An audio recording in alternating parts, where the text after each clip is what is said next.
My name is Brynn Sterling, and I am 26 years old. Not long ago, I sat at the dining room table in my parents' house in a Seattle suburb while the rain washed down the bay windows. My plate held a neat slice of turkey and a spoonful of cold cranberry sauce. Across from me, my brother-in-law Todd swirled red wine in a crystal glass, wearing a tight, satisfied smile. Next to him, my sister Marissa rubbed her temples, performing the exhaustion of a mother bearing the weight of the world. At the head of the table sat my father Richard. He held a silver carving fork. He had not touched his food in 5 minutes. He used the tines of the fork to gesture down the length of the table toward me. "You don't have a real job anyway, Brynn," he said. The words hung in the space above the sweating porcelain gravy boat. "It's time you contributed." My mother Evelyn nodded slowly, taking a delicate sip of ice water. The demand was simple in their eyes. Marissa was expecting her 4th child. They had decided without asking me that I would give up my apartment, move into Marissa's basement, and become her full-time unpaid housekeeper and nanny. I did not grip the edges of the table. I did not raise my voice or rush to defend my choices. I have spent 26 years in this family learning that defensive anger is a currency they love to spend. I stopped carrying it a long time ago. Instead, I reached down into the canvas messenger bag resting by my boots. My fingers found the cold aluminum chassis of my work laptop. I pulled it out. It is a sleek, matte black machine built for processing power rather than aesthetics. I placed it on the fine linen tablecloth right between the green bean casserole and my untouched water goblet. Todd let out a short, breathy laugh from the back of his throat. "What is that Brynn going to code us a nanny?" I pressed my thumb to the biometric scanner. The hinge clicked crisp and metallic as I opened the lid. The screen woke instantly, casting a sharp, pale blue glow across my face. I did not need to look at the display. I knew every line of data rendered there by heart. Without a single word, I turned the laptop around. I slid it across the smooth fabric, nudging the gravy boat an inch to the left, until the screen faced my father and Todd straight on. I waited. The silence took 4 seconds to solidify. Todd's smug expression evaporated, replaced by a pale, chalky tension. The wine glass stopped swirling in his hand. Evelyn's mouth parted, a question dying in her throat before it could form. Richard stared at the glowing pixels, the silver carving fork clattering from his grip onto the good china. A collective shallow gasp rippled through the room. I let them read it. I let the truth sit in the center of their holiday table. Then I reached out, snapped the lid shut, picked up my bag, and walked out the front door into the Pacific Northwest rain. Welcome back to Orange Vengeance, where quiet women stop holding everything up and families learn what silence costs. If you have ever been the family disappointment who was secretly holding the whole house up, drop a comment below and tell me your age. Be sure to subscribe so you don't miss what happens when the scapegoat finally stops playing the game. Let me take you back 8 months to the day they decided my life was theirs to spend. My life looks different than my family thinks it does. I live in a minimalist apartment in downtown Seattle. I am a cybersecurity developer. I work remote, grueling hours in a high-tech ecosystem that runs on mechanical keyboards, fiber optic ping rates, and logic. My uniform consists of fleece vests and dark hoodies. To my traditional parents, this does not compute. Because I don't commute to a corporate office or wear a blazer, they genuinely believe I just play on the internet. My sister Marissa is the golden child. She lives in a sprawling Bellevue suburb with Todd, who works in finance. Todd wears expensive suits and leases German SUVs. In my family, Marissa's traditional domestic chaos is worshipped while my quiet independence is treated as a character flaw. The hum of my cooling servers has always stood in stark contrast to the loud performative stress of her household. The trouble started at a Sunday dinner in early spring. Marissa, already overwhelmed by 3 unruly children, stood up and announced she was pregnant with baby number 4. Instead of joy, the room immediately pivoted to the logistics of childcare. Todd complained about the rising cost of a nanny, rubbing his jaw like a man carrying a heavy burden. Evelyn turned to me. She didn't ask. She issued a decree masquerading as a suggestion. She outlined her plan for me to break my lease, move into Marissa's basement, and take over the household duties. "You're single, you're young, and let's face it, You don't have a real job to tie you down, Richard added, buttering a dinner roll. They waited for me to fold. They expected the guilt to work the way it always worked on people who crave approval.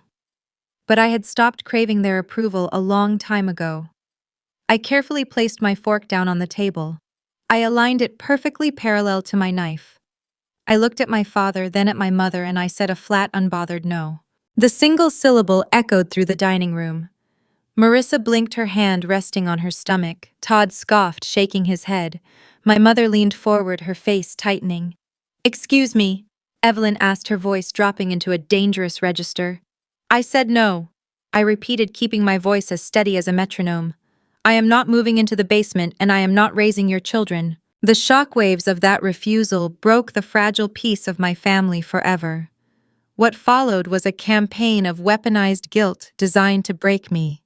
They had no idea they were declaring war on a woman who builds firewalls for a living. To understand how my parents could sit at a dinner table and order me to surrender my life.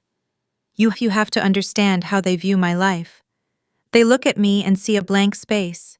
They see a woman without a husband, without a mortgage in the suburbs, and without a boss monitoring her breaks. In their minds, a lack of traditional anchors means a lack of purpose. My world exists on the 24th floor of a steel and glass high-rise in downtown Seattle. The apartment is minimalist. There are no floral centerpieces or decorative throw pillows on my couch. My furniture serves a strict function. My living room houses a custom-built server rack. The ambient noise of my life is the low, steady hum of cooling fans pushing air over circuit boards. I type on a mechanical keyboard that clicks with a precise tactile rhythm. My internet connection runs on a dedicated fiber optic line because my response times are measured in milliseconds. I am a cybersecurity developer. My job is to find the invisible fractures in digital architecture before someone else exploits them. I do not wear tailored blazers or sensible heels. My uniform consists of dark denim faded hoodies and fleece vests. I drink black coffee and work 18-hour stretches in the pale glow of dual monitors. I am currently in the final stages of launching a proprietary data encryption startup. My days require intense focus and unrelenting logic. My parents do not see any of this. They look at me and see a girl sitting on a couch in sweatpants typing on a laptop. Richard spent 30 years wearing a necktie to a mid-level management job at an insurance firm. Evelyn spent her life keeping a pristine home and hosting neighborhood association meetings. To them, work requires a commute. Work requires a manager holding a clipboard. Work requires physical exhaustion and a complaining attitude at the end of the day. Because I work remotely, they genuinely believe I play on the internet. My father once asked me if I was still doing that computer hobby. He asked this while standing in my kitchen drinking my coffee, 2 days after I secured a mid-six-figure contract consulting for a major cloud storage provider. I did not correct him. Explaining network protocols to a man who struggles to attach a document to an email is a waste of breath. I let him keep his illusion. It was easier to remain invisible. The illusion went both ways. While they diminished my reality, they inflated my sister's life into something sacred. Marissa is 31. She followed the exact script my parents wrote for her. She married a man who looked correct on paper, and she produced grandchildren on a predictable schedule. Marissa and her husband Todd live in Bellevue. It is a wealthy suburb where success is measured by square footage and the badge on the hood of your car. Todd works in finance. He wears expensive wool suits and speaks in corporate buzzwords. He leases a new German SUV every 3 years, always choosing the model just slightly above his actual pay grade. Their house is a sprawling 5-bedroom monument to performative stress. Whenever I am forced to visit, the sensory overload is suffocating. The entryway is perpetually littered with discarded plastic toys and muddy shoes. The television blares cartoon theme songs at a high volume. Todd is always pacing in the kitchen on a business call, using his loudest voice to ensure everyone knows how important his conversations are. Marissa is always sighing, running her hands through her highlighted hair, complaining about the crushing weight of motherhood. My parents worship this chaos. To Evelyn and Richard, Marissa's exhaustion is proof of her virtue. She is a martyr to traditional domesticity. Todd's stress is proof of his value as a provider. They are the golden couple. Their choices validate the choices my parents made a generation ago. This dynamic created a toxic hierarchy in our family. Marissa's life was a fragile ecosystem that required constant praise and financial subsidies. My life was a durable utility. Because I lived quietly and asked for nothing, my independence was treated as a character flaw. I remember a specific holiday gathering at the Bellevue house 2 years ago. I had brought a bottle of rare red wine. Todd inspected the label, raised an eyebrow, and made a joke about me spending my allowance. Later that evening, Marissa cornered me in the kitchen while I was washing dishes. She complained for 20 minutes about her mortgage rate and the rising cost of private preschool. Then she looked at my simple clothing and sighed. She told me I was so lucky to have zero responsibilities. She said it must be nice to live like a college student forever. I was managing the network security for 3 regional banks at the time. A single coding error on my part could expose millions of financial records. My responsibilities kept me awake at night tracking foreign IP addresses and patching vulnerabilities. But I just rinsed a ceramic plate, smiled, and told her she had a lovely home. They confused my silence with weakness. They assumed my lack of bragging meant a lack of achievement. Over the years, this assumption hardened into a convenient family law. Brynn has free time. Brynn has no real obligations. Brynn is a blank slate waiting to be assigned a purpose. That is why my mother felt no hesitation at the Sunday dinner. She did not see herself as demanding a sacrifice. She saw herself as providing me with a much-needed direction. In her mind, moving into a damp basement and wiping the noses of 3 loud children was an upgrade from my quiet digital life. She thought she was doing me a favor. The contrast between my reality and their perception is the fault line where our family broke. I prefer the quiet hum of my servers. The machines are predictable. If a system fails, there is a logical reason. You read the error logs, you find the broken syntax, and you fix the code. Machines do not try to manipulate you. They do not rewrite history to make themselves the victim. My family operates entirely on manipulated history. They require a scapegoat to carry the weight of their own poor decisions. Todd and Marissa choose to live beyond their means, leasing cars they cannot afford, and buying a house that stretches their budget to the breaking point. My parents choose to enable them, pretending the Bellevue facade is actual wealth. When Marissa announced her 4th pregnancy, the math of their facade stopped working. A 4th child meant more space, more noise, and most importantly, more money for childcare. Todd's salary could not cover another expense. Evelyn and Richard could not afford to subsidize a full-time nanny on a retirement income. The system was crashing. Instead of looking at their own faulty code, they looked at me. They tried to patch their broken network by absorbing my resources. My refusal at the dinner table was a system error they had never encountered. I walked out of that dining room and drove my practical sedan back across the bridge to Seattle. The rain slicked the dark roads. I watched the taillights ahead of me blur into red streaks. The tension in my shoulders began to unspool the further I got from Bellevue. I rode the quiet elevator up to my floor. I unlocked my door, stepped into my apartment, and breathed in the cool, filtered air. The servers hummed their steady, comforting note. The blue light from my workstation pulsed rhythmically against the dark walls. I hung my wet jacket on a hook and sat down in my ergonomic chair. I placed my hands on the mechanical keyboard. The keys felt familiar and grounding under my fingertips. I knew the battle was not over. A family like mine does not accept a boundary. They view a boundary as a challenge. They view independence as a threat to their control. By saying no, I had not ended the conversation. I had merely forced them to change their tactics. They were going to try to punish me into compliance. They were going to try to make the silence so uncomfortable that I would crawl back and offer myself up just to restore the peace. I opened a new terminal window on my screen. I ran a diagnostic check on my latest encryption build. The lines of code cascaded down the monitor in flawless logical order. Everything was secure. Everything was exactly where it belonged. I checked my phone resting on the edge of the desk. The screen remained dark. The quiet before the storm had officially begun. They were regrouping. They were drafting their narratives. Tomorrow they would begin the campaign to tear down the walls I had spent years building. They thought I was fragile. They thought I was a girl playing on the internet.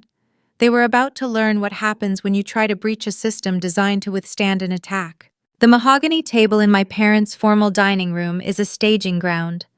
Evelyn sets it with precision using the good silver and heavy cloth napkins, even when her 3 grandchildren are actively destroying the living room just steps away. That Sunday, the air felt thick with unstated tension before the roast even left the oven. Todd sat at the far end of the table, compulsively checking his phone. His jaw muscles flexed in a tight, rhythmic twitch. Marissa hovered near the kitchen doorway, holding her youngest child on her hip, while the older two chased the family dog through the hallway.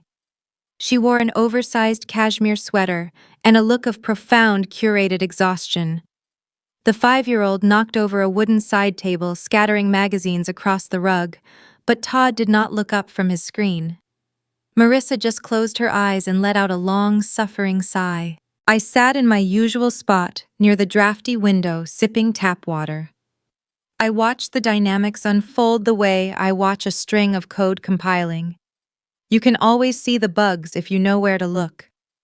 The bug in my family's network was the stark reality of Todd and Marissa's bank account colliding with their public image. When Evelyn finally brought the food out, she corralled the children into their booster seats. We began passing the side dishes.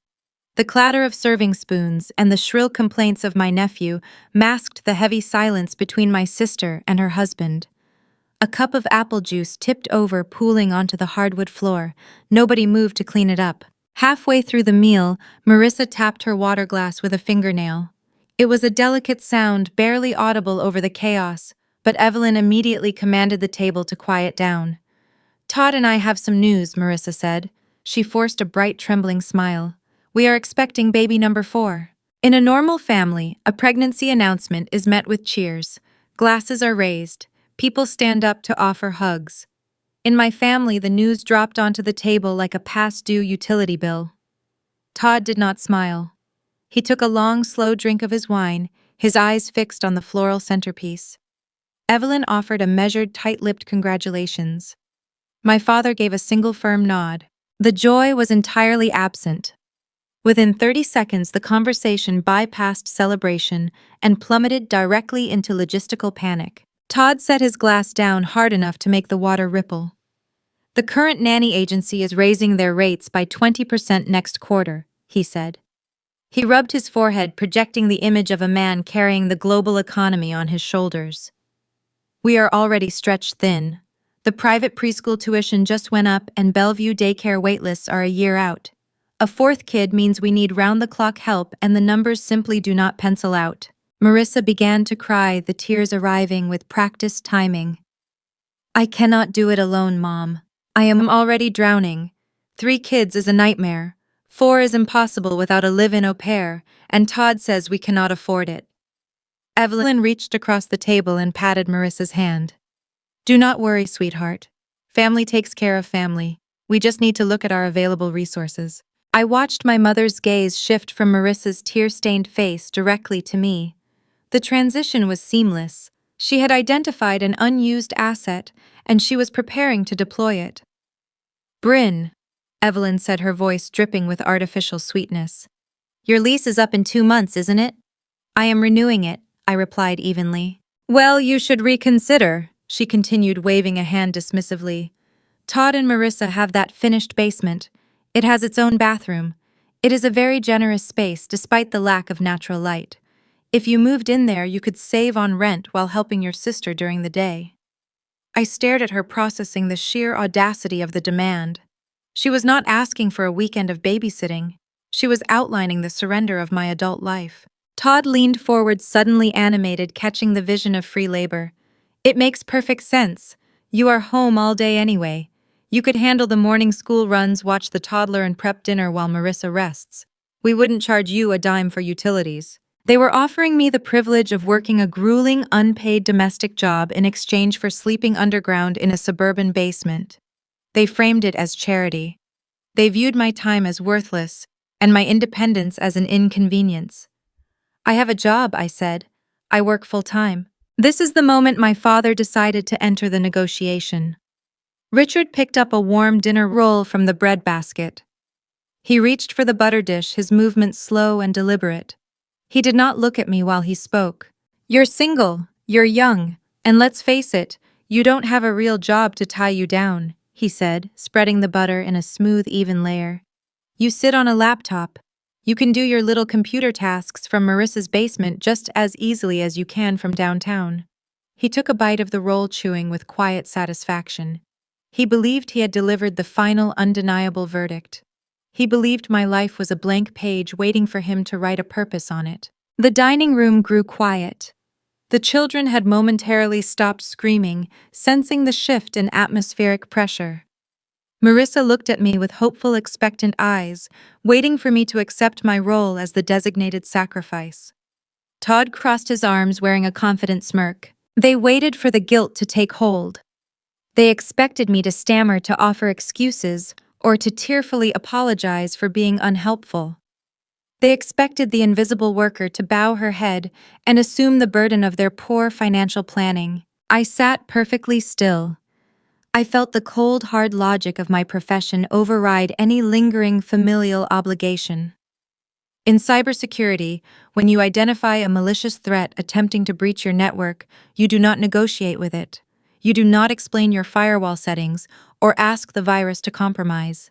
You simply block the connection. I looked down at my plate. I picked up my silver fork. I placed it down on the linen tablecloth, aligning it perfectly parallel to my knife.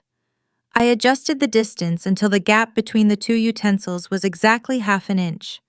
The metal clinked softly against the porcelain. The precision of the movement grounded me, keeping my pulse slow and steady. I raised my eyes and met my father's gaze. Then I looked at Evelyn and finally at Marissa. "No," I said. It was a flat, unbothered sound. It carried no anger, no defense, and no room for interpretation. It was a complete sentence. The single syllable hit the room like a physical blow. The shockwaves echoed against the mahogany furniture and the floral wallpaper. Todd uncrossed his arms, his smirk faltering.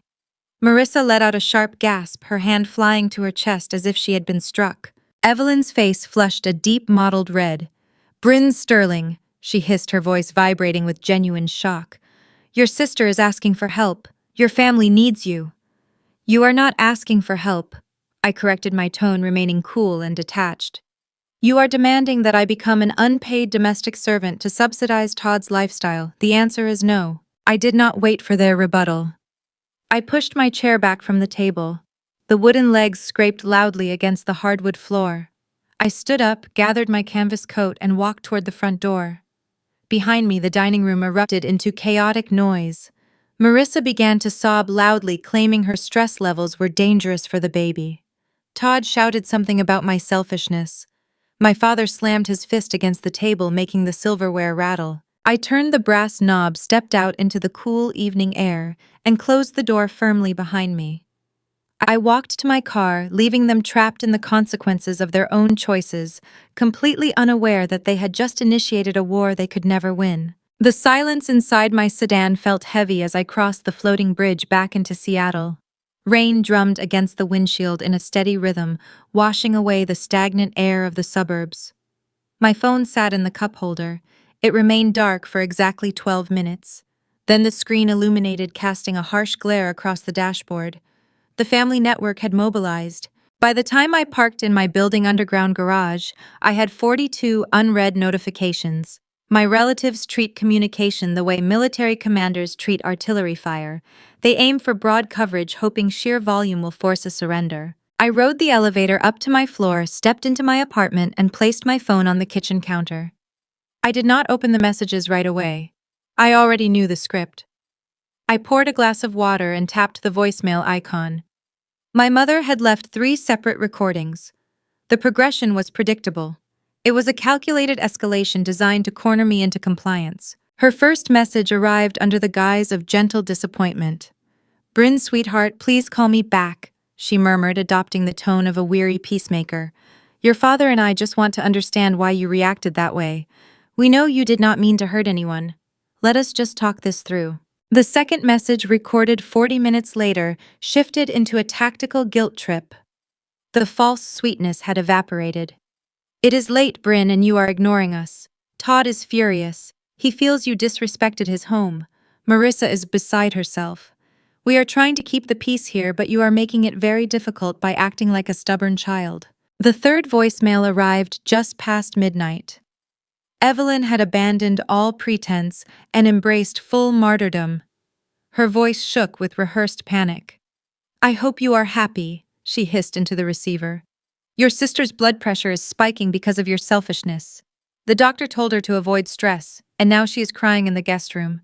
If anything happens to this baby, it is on your conscience. Call me the second you get this." I deleted all 3 recordings. I opened the messaging app. The family group chat was a cascade of escalating accusations. Todd sent a long paragraph about family duty. Marissa posted a crying emoji followed by a vague threat about needing space. My father typed a single sentence demanding an apology. I tapped the settings gear in the top right corner of the screen. I selected the mute option, confirming the choice to silence all notifications indefinitely. The screen went dark. The quiet returned. I placed the device face down on the granite counter and walked into my office. The narrative my family spun painted me as an idle, selfish teenager refusing to do her chores.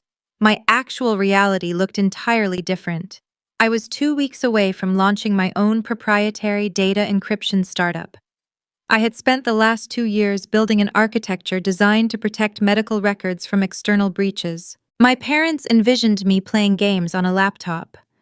In truth, I was executing the digital equivalent of laying bricks. People often romanticize the technology sector. They picture sleek offices, catered lunches, and effortless innovation. My world was devoid of glamour. It was a grueling, unglamorous grind. Building a secure network line by line requires the stamina of a factory worker. You sit in a chair until your spine aches. You stare at a screen until your vision blurs. You hunt for syntax errors the way a mechanic hunts for a leak in a rusted engine block. It is manual labor applied to a digital landscape. My fuel for this endeavor was cheap and effective. A plastic jug of cold brew coffee sat in my refrigerator next to 3 stacked cartons of leftover Thai takeout. I lived on peanut noodles and caffeine, working 18-hour days to ensure my code was impenetrable. The pressure was immense. Venture capitalists do not care about your family drama. They care about beta test results and encrypted payload speeds. I had a deadline approaching, and a single failed security protocol could tank the entire acquisition. The isolation in my apartment felt earned. I had bootstrapped my company from nothing, using every cent of my savings from early consulting gigs to fund the server costs. I did not have a wealthy partner to underwrite my risks. Every line of code represented a personal sacrifice. My encryption models relied on zero-knowledge proofs, a complex mathematical structure that allows data to be verified without ever being exposed. Constructing these models is an exhausting, tedious process. It requires holding dozens of variables in your mind, simultaneously weaving them together until the structure holds weight. It is the exact opposite of the performative stress Marissa thrived on. My sister broadcasted her minor inconveniences to anyone who would listen, trading complaints for sympathy. My stress was silent. If my encryption failed during the upcoming beta test, years of work would evaporate. I carried that burden alone without demanding an audience. The juxtaposition between her manufactured crisis and my actual reality clarified everything. Evelyn was currently managing a theatrical production of Suburban Distress. She was likely pacing the Bellevue kitchen, brewing herbal tea and comforting a daughter whose greatest immediate hardship was being told she could not have free labor. Meanwhile, I was compiling a kernel that would protect the sensitive medical histories of millions of patients. The disparity was stark. Their world was small, governed by petty grievances and the maintenance of a brittle facade. My world was vast, governed by mathematics, logic, and tangible results. I sat down in my ergonomic chair and woke my monitors. The glowing text reflected in the dark window pane overlooking the city. As I reviewed the latest security patch, a profound realization washed over me. My family considered me a failure because I did not conform to their specific suburban blueprint. They looked at my lack of a husband, my lack of a mortgage, and my lack of a traditional boss, and they labeled me a disappointment. For years, that label had stung. I had quietly hoped they would eventually notice my dedication. I had waited for them to ask about my projects or show a fraction of the pride they lavished on Marissa. Tonight, listening to those voicemails, the sting vanished. I realized that being the family disappointment is actually a supreme form of freedom. If they expect nothing from me, I owe them exactly that. The golden child is trapped by praise. Marissa had to keep up appearances, lease expensive cars, and endure a crumbling marriage just to maintain her status on the pedestal. I had no pedestal to defend. I was free. I did not have to negotiate with their demands because they held no leverage over my self-worth. I took a long drink of bitter cold brew straight from the plastic jug. I cracked open a carton of cold noodles and ate standing in front of my server rack, listening to the whir of the exhaust fans. The scent of basil and chili spice filled the small room. The sound of the machinery was steady and reliable. By choosing to disengage, I reclaimed my energy. The mute button on my phone was a tactical defense measure. I refused to let their emotional shrapnel pierce my perimeter. Let them believe I was selfish. Let them spin their narratives and clutch their pearls. Their opinions had no bearing on my compiled code. I wiped my hands on a paper towel, sat back down at my workstation, and typed my password. The terminal window blinked, ready for input. The trench warfare of family estrangement is won by those who refuse to fight on the enemy terrain. They wanted a chaotic emotional battlefield. I chose the quiet, orderly realm of digital creation. I pulled my hood up over my head, put on my noise-canceling headphones, and went back to work. I had an empire to finish building, and I was not going to let a tantrum slow me down. I worked straight through the weekend, ignoring the silenced notifications piling up on my screen. I assumed my lack of response would force them to drop the issue and find another solution for their childcare problem. I underestimated their sense of entitlement. My family viewed boundaries as a personal insult, and they were preparing a physical escalation that would force the issue right to my front door. Tuesday morning brought a relentless driving rain that turned the Seattle skyline into a blur of gray. Inside my apartment, the climate control kept the air crisp and dry at 68 degrees. I sat at my workstation, staring at a terminal window, scrolling with green text. Today was the critical server migration.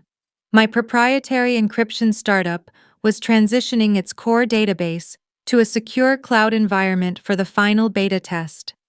This process required a flawless transfer of data packets.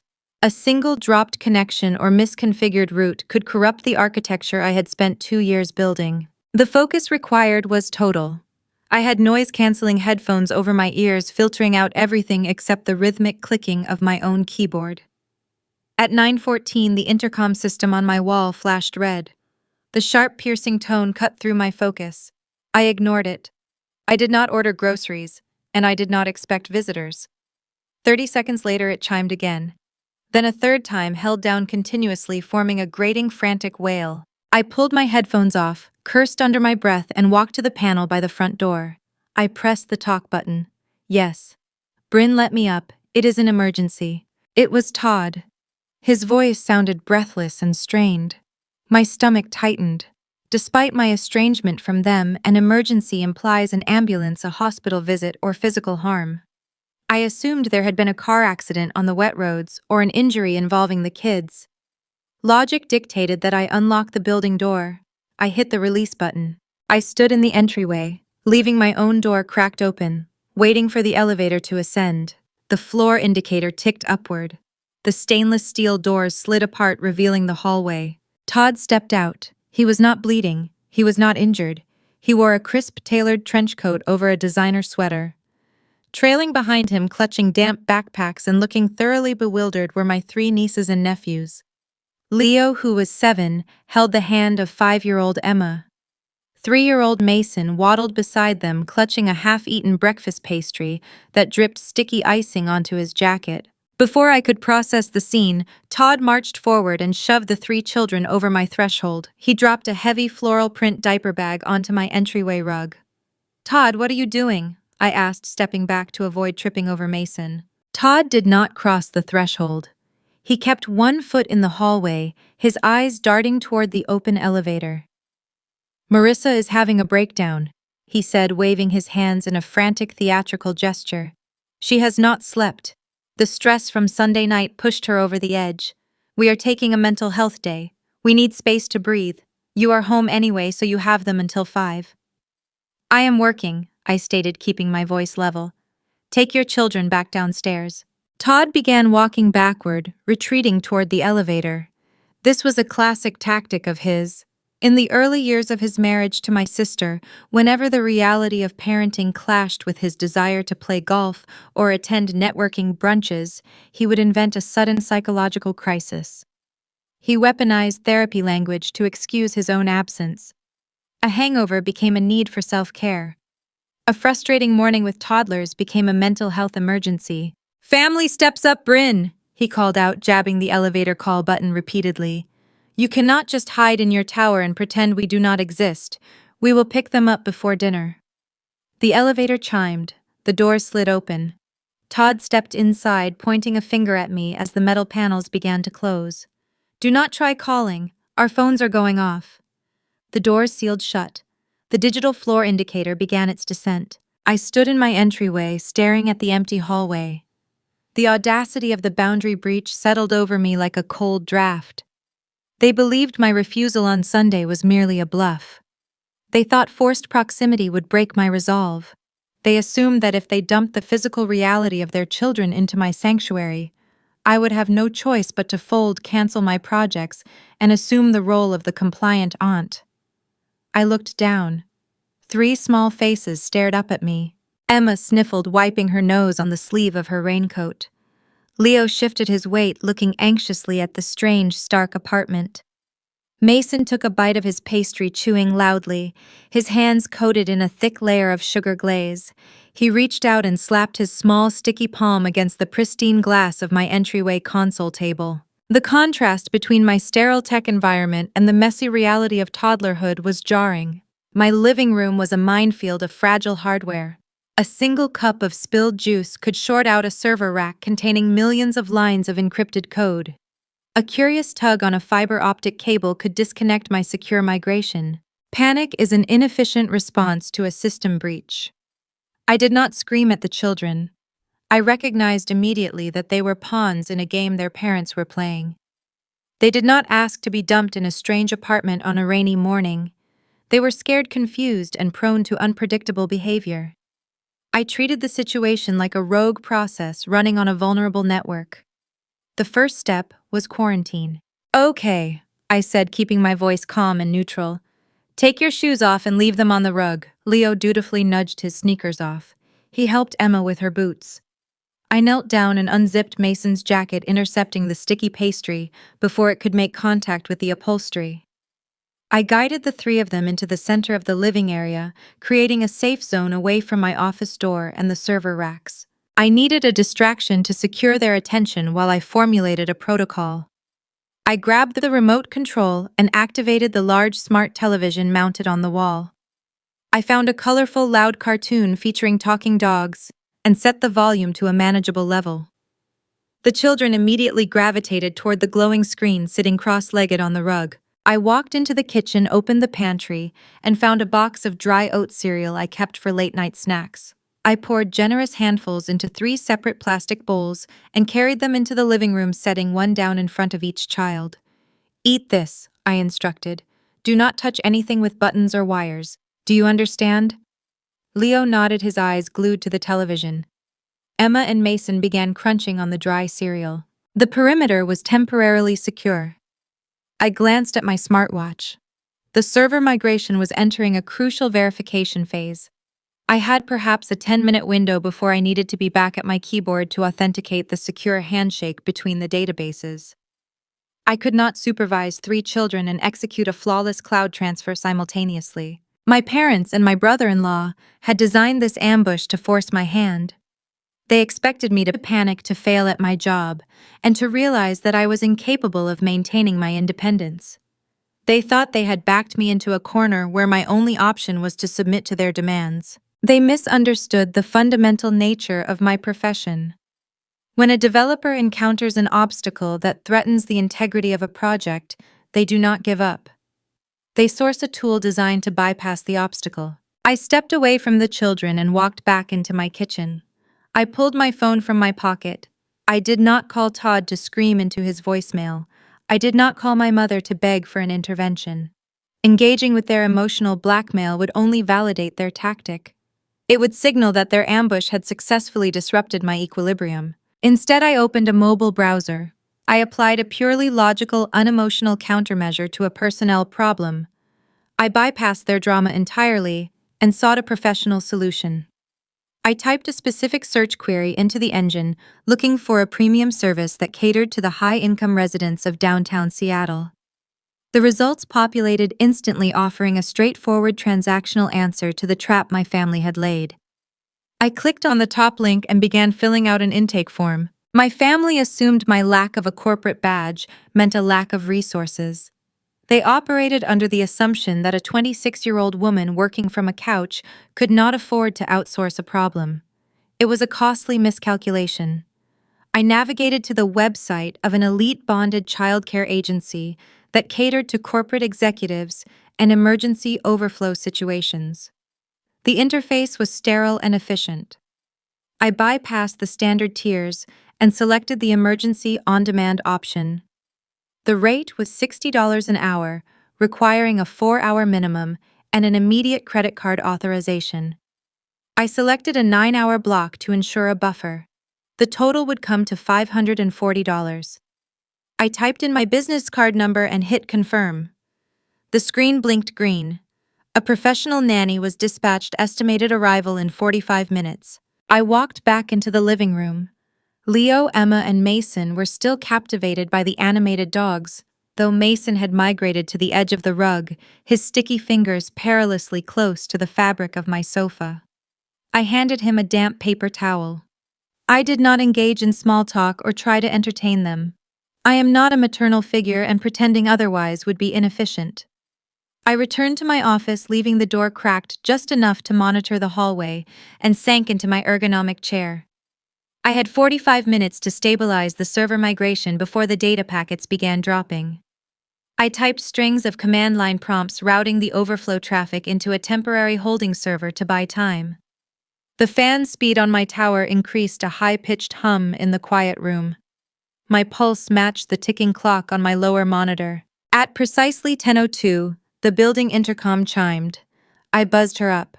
I opened my front door to find a woman in her late 40s wearing a navy blue polo shirt with the agency logo embroidered on the chest. Her name badge read, Clara. She carried a structured canvas tote bag and projected an aura of profound competence. I checked her credentials, handed her a spare key fob for the lobby, and pointed to the 3 children on the rug. They belong to my sister, I explained, keeping my voice low. Their father dropped them here unannounced. I have a critical deployment running and cannot be disturbed. There is dry cereal in the bowls and filtered water in the kitchen. The youngest is 3. Do whatever you need to do to keep them safe and away from my office door. Clara nodded, unfazed. She had likely seen far worse in the penthouses she usually serviced. She crouched down, pulled a wooden puzzle from her tote, and immediately commanded the children's attention. The shift in the room's energy was instantaneous. The chaotic feral tension evaporated, replaced by structured, paid supervision. I retreated into my office. I closed the heavy door. I engaged the deadbolt.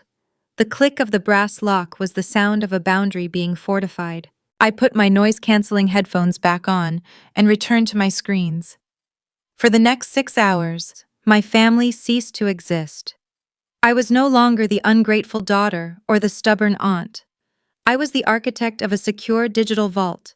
I migrated terabytes of encrypted patient data across remote servers, monitoring the transfer rates and patching microfractures in the code as they appeared. The logic of the work was a refuge. Code does not demand a mental health day. A server does not weaponize guilt. If an error occurs, it leaves a log. You read the log, you trace the fault, and you correct it. I treated the data migration with the exact same blue-collar mindset my grandfather used to frame houses. It was a grind of repetition and focus. By 3:30 in the afternoon, the final data packet landed in the secure cloud environment. The verification progress bar hit 100%. The beta test was ready for launch. I leaned back in my chair and rubbed my eyes. My startup was safe. The acquisition talks could proceed. I had weathered the ambush. At 4:55, I disconnected from the server and unlocked my office door. The apartment was quiet. Clara had organized the children at the kitchen island, guiding them through a coloring activity on blank printer paper she found in a drawer. Mason was clean. His hands were wiped and the diaper bag was packed and sitting by the door. At exactly 5 o'clock, a heavy rhythmic knock sounded on the front door. I checked the peephole. Todd stood in the hallway, his hands resting on his hips. He wore a self-satisfied expression, the look of a man who believed he had just taught a difficult animal a hard lesson. He expected to find me frantic, exhausted, and covered in spilled juice. He anticipated tears and a frantic apology for my refusal on Sunday. I opened the door. Todd opened his mouth to deliver a prepared speech, but the words died in his throat. I did not look exhausted. I stood there holding a cup of fresh coffee, my fleece vest, immaculate, my expression serene. Behind me, Clara stepped into the entryway. She held out the 3 small jackets. "Your children were lovely, sir," she said with a polite, professional smile. "They are packed and ready to go." Todd stared at her. His eyes darted from the embroidered logo on her shirt to my calm face. The cognitive dissonance paralyzed him. His jaw worked silently for a moment before he reached out and took the jackets with numb fingers. "Who is this?" he asked, his voice tight and thin. "This is Clara," I replied, taking a slow sip of my coffee. "She is a bonded childcare professional. I hired her to manage your unauthorized drop-off so I could finish my workday." "You hired a nanny?" Todd sputtered, his face flushing a dark red. "Brynn, what is wrong with you? Family takes care of family. You were sitting right here. You couldn't watch your own nieces and nephews for a few hours." "I'm working," I said, repeating the fact he continually refused to absorb. "Your children require supervision. I procured supervision. The problem was solved." "You're unbelievable," Todd sneered, grabbing Mason by the hand and ushering the older two into the hallway. "Marissa is going to hear about this. You think you're so clever acting like a cold robot. You just wait until your parents find out." I didn't argue. I handed him the heavy diaper bag. He snatched it from my grip and turned toward the elevator, dragging his confused children down the hall. I closed the door and slid the deadbolt back into place. I walked straight back to my computer. The victory was not in the verbal confrontation at the door. The victory was in the documentation. I opened my email client and drafted a new message addressing it to both Todd and Marissa. I didn't write a long paragraph defending my right to work or begging for basic respect. Emotional appeals were useless against people who fed on drama. I chose to use the only language Todd truly respected: finance. I generated a professional invoice using my business software. I itemized the expense clearly, line by line. 9 hours of emergency corporate childcare at $60 an hour. Total amount due $540. I attached the PDF receipt from the agency to ensure a clear paper trail. I added a secure payment link connected directly to my holding account. In the body of the email, I typed a single sterile sentence: "Unauthorized drop-offs will incur premium contractor rates." I hit send. I closed the laptop and watched the rain streak against the glass of my living room window. The transaction was complete. I had not screamed, I had not cried, and I had not submitted to their demands. I had simply outsourced their chaos and billed them for the convenience. It was a cold corporate response to a deeply personal attack. I knew the invoice would ignite a firestorm across the family network. They would not see it as a logical consequence of their actions. They would view it as an act of war. They would spend the next week trying to destroy my reputation, unaware that their smear campaign was only going to make it easier for me to secure my ultimate exit. The digital invoice acted as a spark dropped into a dry forest. I sent the email on a Tuesday evening. By Wednesday morning, the fallout was visible across every communication channel I had left open. My mother did not call me to argue. She knew I would not answer. Instead, she bypassed me entirely and went straight to the extended family, launching a coordinated smear campaign designed to control the narrative before I could introduce a single fact. Evelyn is a master of suburban warfare. She understands that the person who tells the story first usually wins the jury. She spent her Wednesday calling my aunts, uncles, and older cousins. She did not mention that Todd abandoned 3 young children in my apartment while I was working. She did not mention my refusal the previous Sunday or the hostile nature of the drop-off. In her version of events, I was a calculating, cold-hearted sociopath who had demanded an hourly rate just to spend time with my own flesh and blood. The narrative was brutally effective. It painted Marissa as the exhausted, vulnerable mother and me as the greedy, unnatural sister. My phone began to light up with the collateral damage. The text messages arrived in waves, each one carrying a different flavor of passive-aggressive judgment. "I just heard what happened," my Aunt Linda wrote. "I am praying for you, Brynn. Family is not a financial transaction. I hope you realize how deeply you hurt your sister." My cousin David, who had not spoken to me in 3 years, sent a shorter message. "Charging Marissa to watch her kids, that is a new low even for you." I sat at my kitchen island, drinking my morning coffee, and watched the messages roll in across the locked screen of my device. The excommunication was swift and total. I was officially excised from the Golden family narrative. I was no longer the invisible worker they could rely on for free labor. I had been recast as the villain, the cautionary tale they would whisper about at future holiday gatherings. There is a distinct, sharp ache that accompanies being misunderstood by the people who share your blood. Your initial instinct is to fight back. You want to gather the evidence, compile the timeline, present the logical facts, and force them to see the truth. I wanted to show Aunt Linda the security footage of Todd running away from my front door. I wanted to ask David why he thought my time was worth less than his. But logic is useless against an audience that prefers a comfortable fiction. My extended family did not want the truth. They wanted the familiar hierarchy to remain intact. They needed Marissa to be the victim so they could continue to validate their own traditional choices. If they admitted that I was a working professional who deserved boundaries, they would have to question why they allowed Evelyn and Richard to dictate their own lives for decades. I left the text messages unanswered. I turned off my phone, packed a small waterproof bag, and drove east out of Seattle, heading toward the Cascade Mountains. Washington State offers a specific kind of refuge for people who need to clear the noise from their heads. The high-tech culture here runs at a blistering pace, built on screen servers and artificial light. But just an hour outside the city limits the terrain shifts into dense, ancient forests and jagged peaks. We build our empires in the cloud, but we ground ourselves in the dirt. I parked at the trailhead of a remote, difficult hiking route.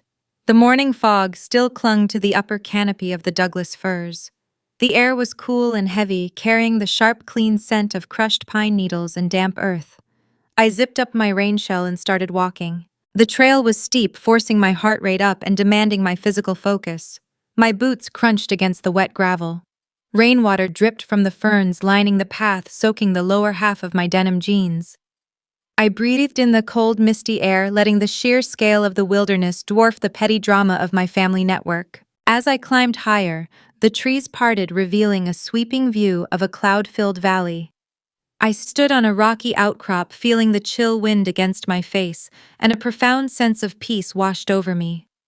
I realized that Evelyn's smear campaign was not a punishment. It was a protective shield. By painting me as a toxic, selfish pariah, she had inadvertently given me the exact thing I needed: isolation. They were so busy talking about me behind my back that they were no longer trying to force their way through my front door. They had drawn a hard line, deciding I was unfit to be part of their daily lives. That meant no more unannounced visits, no more Sunday dinners filled with veiled insults, no more demands to subsidize Todd's failing budget. This guaranteed silence arrived at the most critical juncture of my professional life. My cybersecurity startup had just successfully passed its final beta test.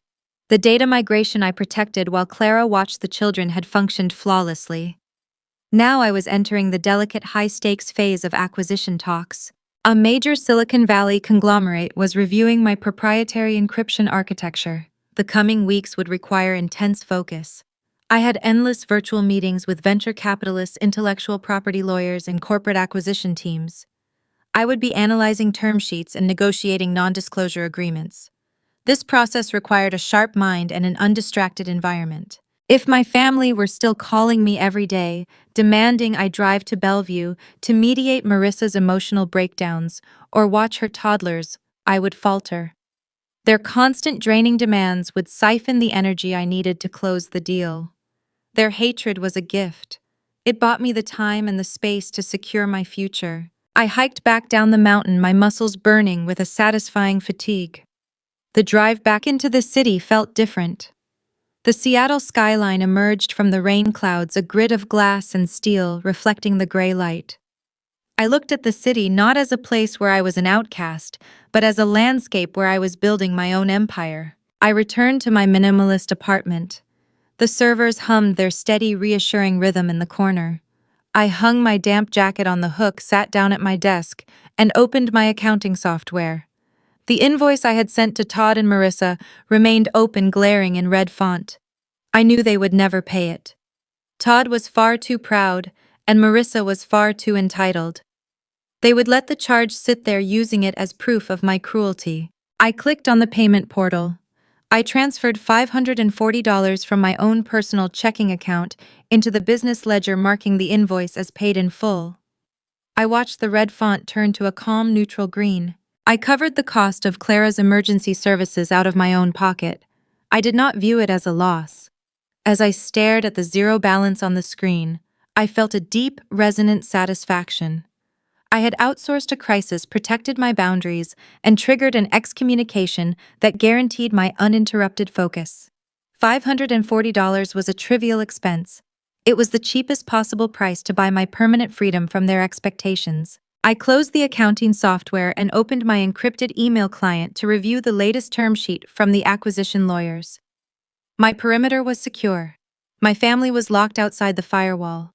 But my profession requires me to monitor threat landscapes constantly, and the data I gathered in my daily scans indicated that the threat was mutating.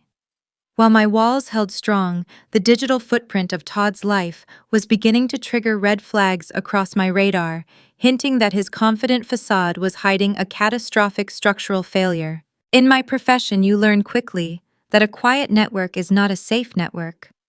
Silence often just means the threats are operating outside your immediate perimeter, gathering strength before launching a new assault.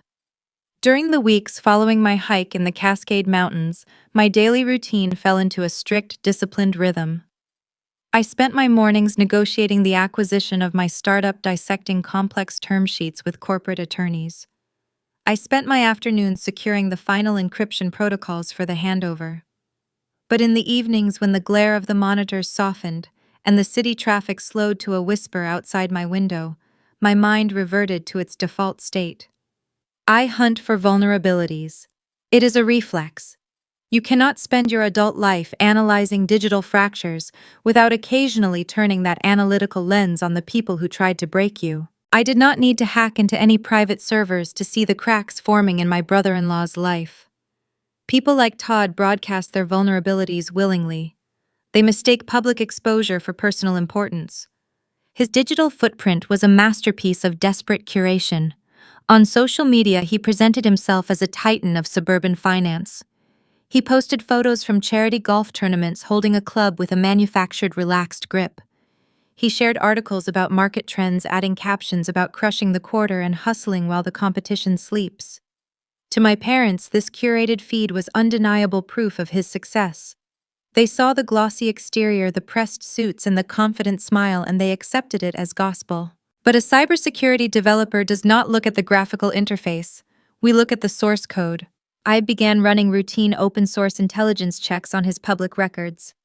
I did this not out of petty vindictiveness, but out of professional habit. When a hostile entity attempts to disrupt your Equilibrium standard protocol, dictates that you map their attack surface. You gather intelligence to understand their capabilities and their weaknesses.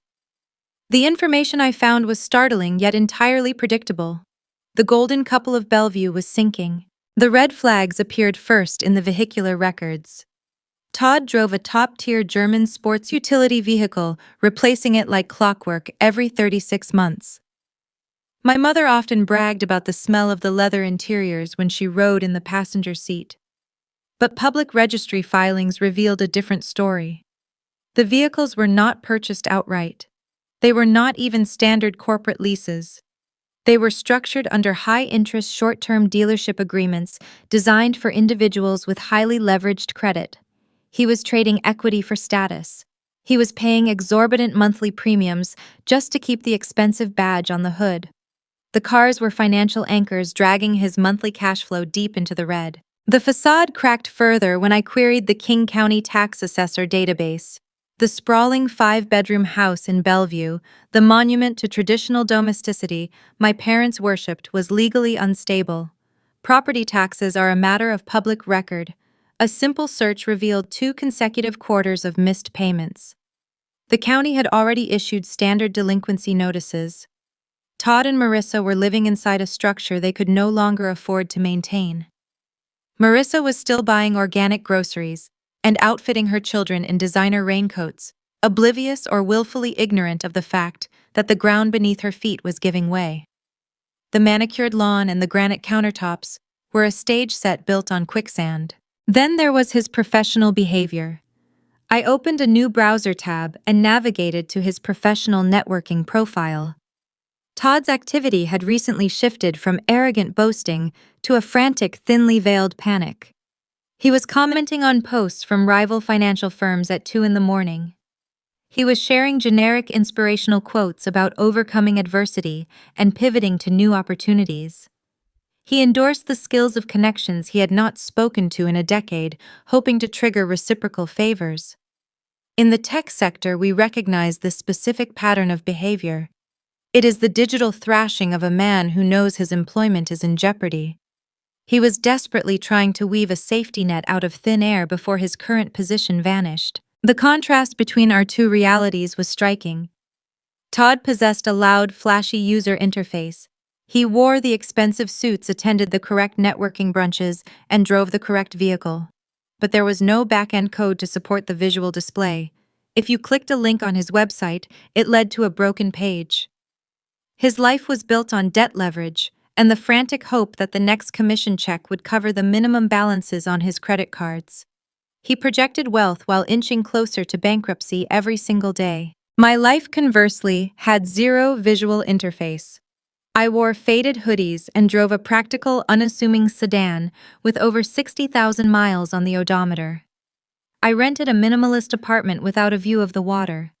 I did not post motivational quotes or broadcast my victories to an audience of strangers. Yet my back-end architecture was flawless. My business accounts held substantial liquid capital from years of quiet, grueling consulting work. My proprietary software was about to be acquired by a major conglomerate for an amount of money that would render me financially invincible before my 27th birthday. I was cash-rich and entirely invisible. I sat back in my ergonomic chair and watched the cursor blink on the public tax record. I did not confront my family with this information. I did not take screenshots of the delinquent tax records and email them to my father to prove a point. Weaponizing data prematurely is an amateur mistake. If you reveal your intelligence too early, you allow the target to patch the vulnerability, change their passwords, and spin a new story to cover their tracks. I simply saved the files. I created an encrypted localized folder on my external backup drive. I logged the public records, the lease structures, and the erratic professional behavior, filing them away with chronological precision. I cataloged these details because in my industry, data is armor.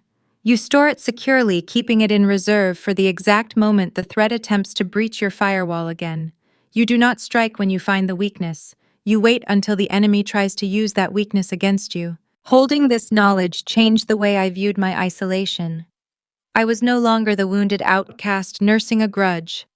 I was an observer watching a slow-motion collision. My parents had placed all their faith in a man who was quietly destroying their daughter's financial future. They had alienated the only person with the resources and the logic to actually help them all because I did not fit their narrow, outdated definition of success. I knew the silence from the Bellevue suburbs would not last. The math of Todd and Marissa's lifestyle was reaching an inevitable breaking point. A fourth child was arriving in a matter of weeks. The property taxes were compounding with interest, and Todd was spiraling out of control. They were going to need a bailout. The illusion of their golden life was running out of funding. I closed the browser windows and returned to reviewing my acquisition contracts. I took a slow sip of cold coffee in the quiet hum of my server room, waiting for the day their house of cards finally collapsed and they came begging for my help. The silence from Bellevue lasted exactly 7 weeks. It ended on a Tuesday morning in late October. Marissa was entering her 8th month of pregnancy. The leaves outside my window were turning a brittle yellow. I was reviewing a finalized acquisition contract when my automated network monitor flagged a significant update on Todd's professional networking profile. I opened the alert. The title he had proudly displayed for 4 years was gone. The corporate banner image featuring a sleek financial high-rise had been replaced by a generic stock photo of a compass. Under his current employment status, he listed a new venture describing himself as the principal director of an independent consulting firm. In the corporate world, this specific sequence of digital updates translates universally. Todd did not resign to pursue a passion project. He was fired. He was likely called into a glass conference room on a Friday afternoon and escorted to the elevator carrying a cardboard box. The facade had finally cracked. His high-interest debt, his leased vehicles, and his delinquent property taxes were now colliding with an income of zero. The financial panic had officially breached their perimeter. I knew my phone would ring before the end of the day. The summons arrived via text message at 2 o'clock. It was from my father. The message did not ask how I was doing. It dictated a time and a location for a meeting the following morning. He chose a coffee shop located precisely halfway between downtown Seattle and the Bellevue suburbs. It was a neutral territory chosen for a negotiation. I decided to attend. I did not go out of a sense of duty or lingering guilt. I went because a cybersecurity protocol requires you to verify the status of a compromised network. I needed to see how my parents planned to spin the sudden collapse of their golden son-in-law. The coffee shop was loud and humid. The scent of roasted beans and burnt milk hung in the air. The espresso machines hissed a steady rhythm. I purchased a plain black coffee and scanned the room. Richard and Evelyn sat at a small circular table near the back window. They looked noticeably older. The corrosive stress of propping up Marissa's illusion was etching deep lines into their faces. Evelyn wore a raincoat tightly buttoned to her throat. Richard drummed his fingers on the laminate tabletop. They both projected a manufactured calm, smiling thinly, as I pulled out a metal chair and sat down across from them. Evelyn initiated the conversation. She bypassed pleasantries and immediately launched into a rehearsed narrative. She wove a remarkable tale of Todd's bravery. She explained that Todd had grown tired of the corporate grind and decided to embrace entrepreneurial freedom. She claimed he left his firm voluntarily to start his own consulting agency. She acknowledged the timing was tough considering Marissa was due in 4 weeks, but she emphasized how proud they were of his ambition. I took a slow sip of my coffee. The bitter liquid burned the back of my throat. I looked at my mother's face. She believed the story she was telling. She had swallowed Todd's fiction whole, preferring a comfortable lie to a terrifying truth. They were oblivious to the foreclosure notices sitting in public county records. They were blind to the high-interest debt slowly suffocating their daughter's household. Richard took over the conversation. He folded his hands and leaned across the small table. He adopted the tone of a benevolent judge offering a lenient sentence to a repeat offender. He brought up the incident from 2 months ago. He glossed over the fact that Todd had abandoned 3 children in my apartment. He focused entirely on my refusal to move into the basement. He explained that my selfishness had put the family in a difficult position, but they were willing to offer me a chance at redemption. Since I stubbornly refused to provide physical labor, Richard reasoned I must provide financial restitution. Evelyn pulled a glossy brochure from her purse and slid it across the table. It advertised a premium au pair agency. The service placed international caregivers into suburban homes for year-long contracts. The upfront placement fees and the required monthly stipends were substantial. "We found a compromise," Richard said, tapping the brochure with his index finger. "Marissa needs full-time help. Todd is building his new business from the ground up and requires a quiet house. You are going to cover the cost of this agency." I stared at the glossy paper. The sheer audacity of the demand was breathtaking. They were ordering me to bankroll the domestic staff for a man who had just lost his job because they refused to admit he was a failure. "It is your fault she is so stressed, Brynn," Richard argued, his voice rising above the ambient noise of the coffee shop. "You owe this to your sister. You have no real expenses." He instructed me to liquidate my savings. He assumed I possessed a few $1,000s sitting in a basic checking account, perhaps enough to scrape together the initial agency fee. He viewed my life as a piggy bank waiting to be smashed open for Marissa's benefit. I sat back in my chair. I did not defend my financial status. I did not tell them about the 8-figure acquisition contract currently sitting on my desk, awaiting a final signature. I did not explain that I could buy Todd's house in cash and evict him by the end of the month. Revealing my wealth would only validate their belief that my money belonged to them. I looked at my aging parents. I noticed the frayed edge of my father's shirt collar. I saw the cheap, scuffed leather of my mother's handbag. They were likely draining their own meager retirement accounts to keep Todd's leased German vehicle in the driveway. And now they wanted to drain me. "I will not pay for Marissa's childcare," I said. My voice was calm and steady. The refusal hung in the air, heavy and unyielding. The mask of benevolence fell from my father's face.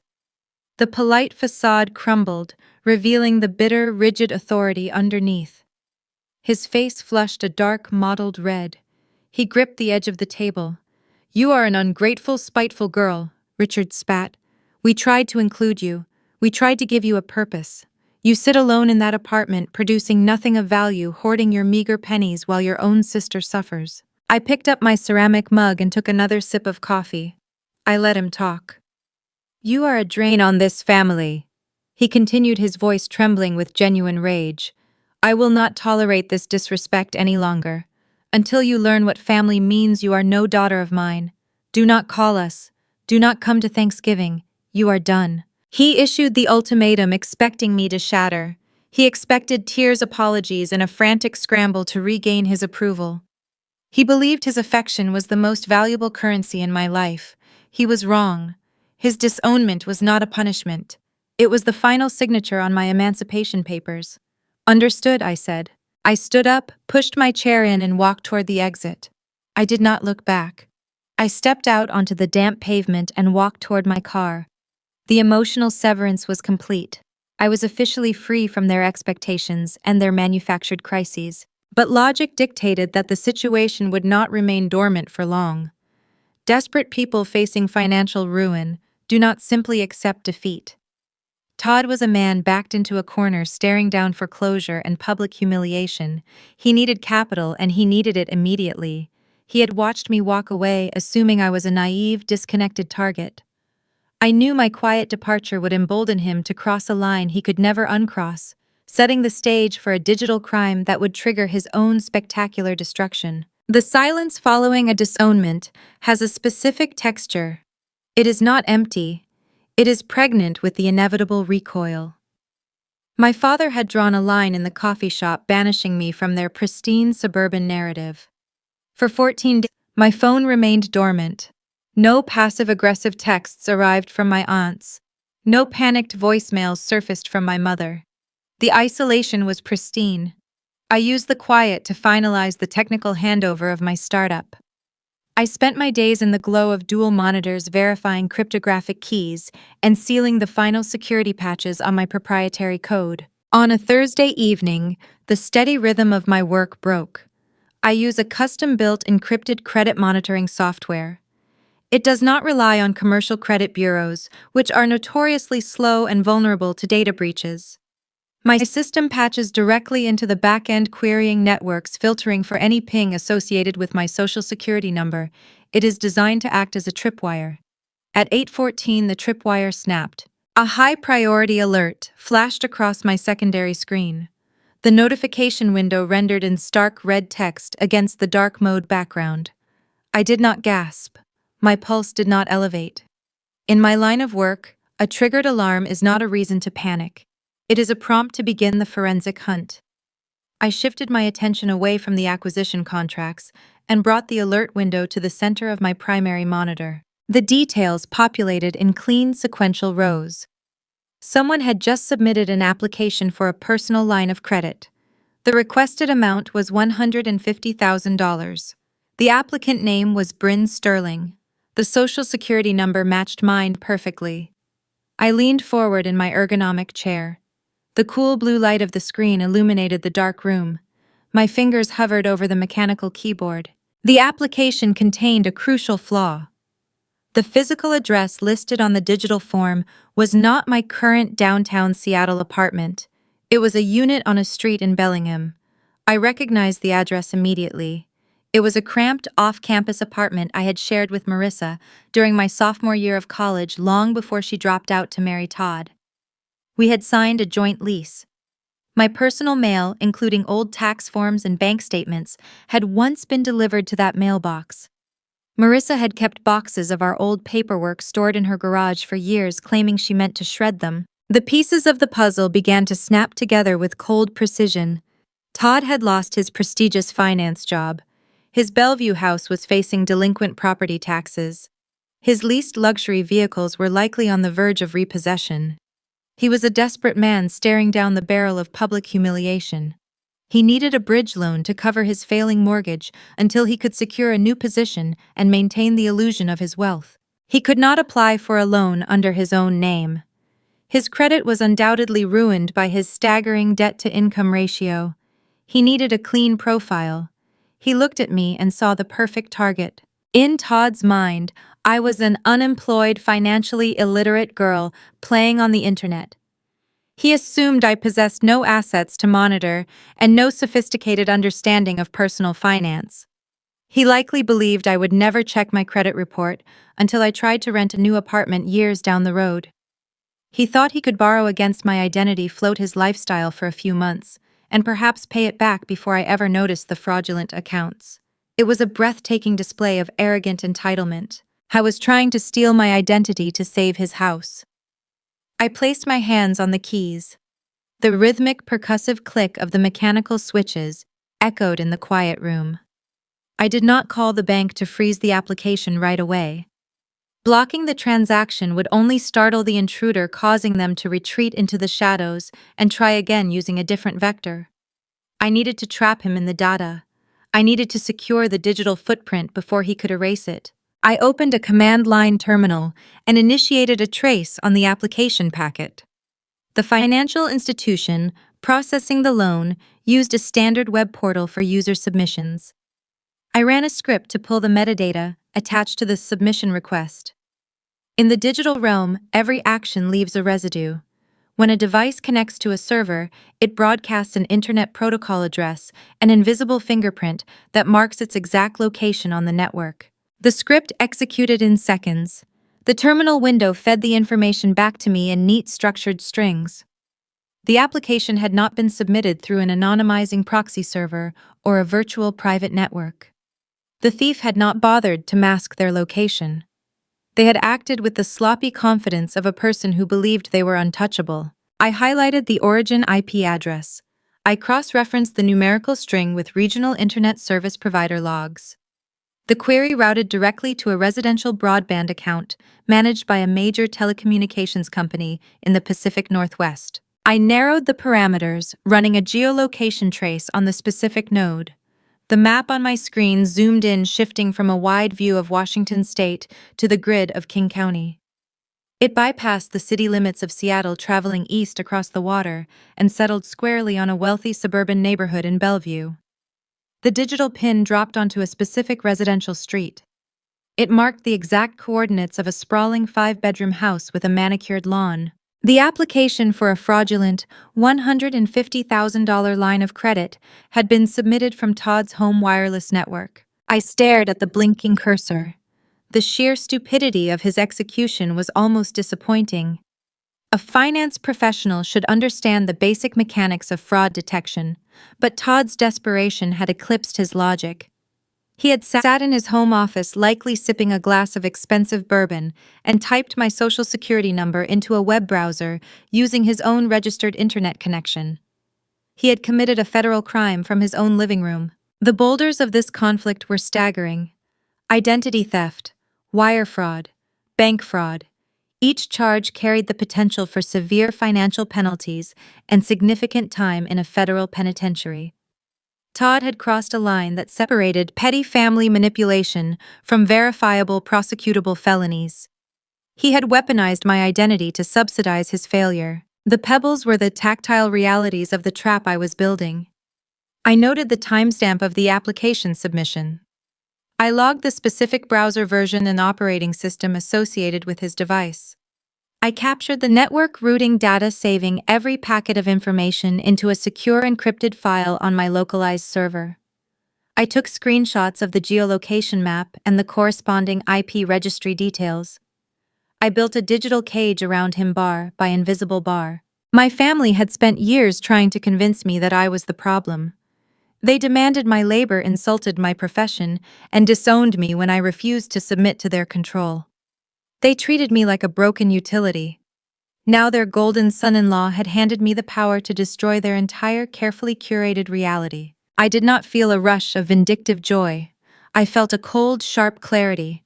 The messy emotional trench warfare of family estrangement was over. We had officially entered the realm of legal consequence. I tapped the final command into the terminal, finalizing the data capture.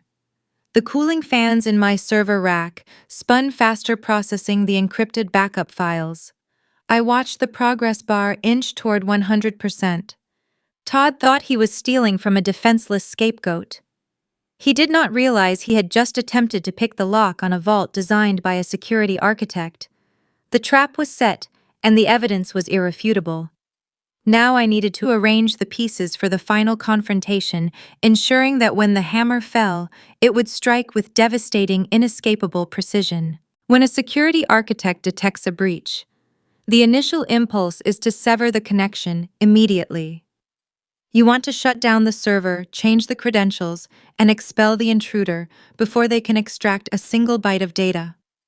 It is a natural protective reflex. I did not follow that reflex. I sat in my quiet apartment watching the cursor pulse at the end of the command line, and I chose to leave the connection open. Calling the authorities now would be a tactical error. If I reported the fraudulent credit application to the police tonight, Todd would receive a notification from the bank. He would immediately hire a defense attorney. He would claim his home network had been compromised by an external hacker. He would argue that a neighbor stole his wireless password, or that a malicious virus had hijacked his computer to submit the forms.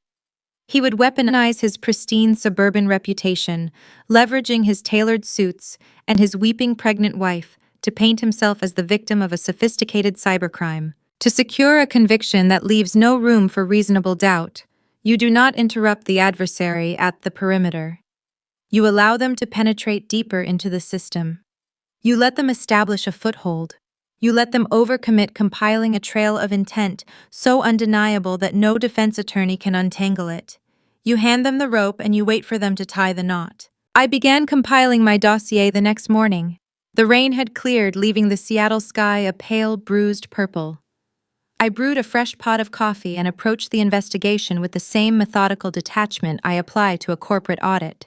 Because Todd had used my legitimate social security number to initiate the loan, I possessed the ultimate administrative authority over the application. I navigated to the financial institution's lending portal. Using my proprietary identity verification tools, I bypassed the initial login screen he had created. I answered the deeper security questions, utilizing details about my first vehicle and past addresses that Todd could only guess at. The system authenticated my identity and granted me full access to the pending loan dashboard. The interface displayed a timeline of the transaction. The loan was in the underwriting phase, pending manual review, due to the high requested amount of $150,000. I clicked into the secure messaging center attached to the application. Todd had been busy. The inbox contained a thread of correspondence between his email address and a bank underwriter named Sarah. Reading his messages felt like watching a man drown in slow motion.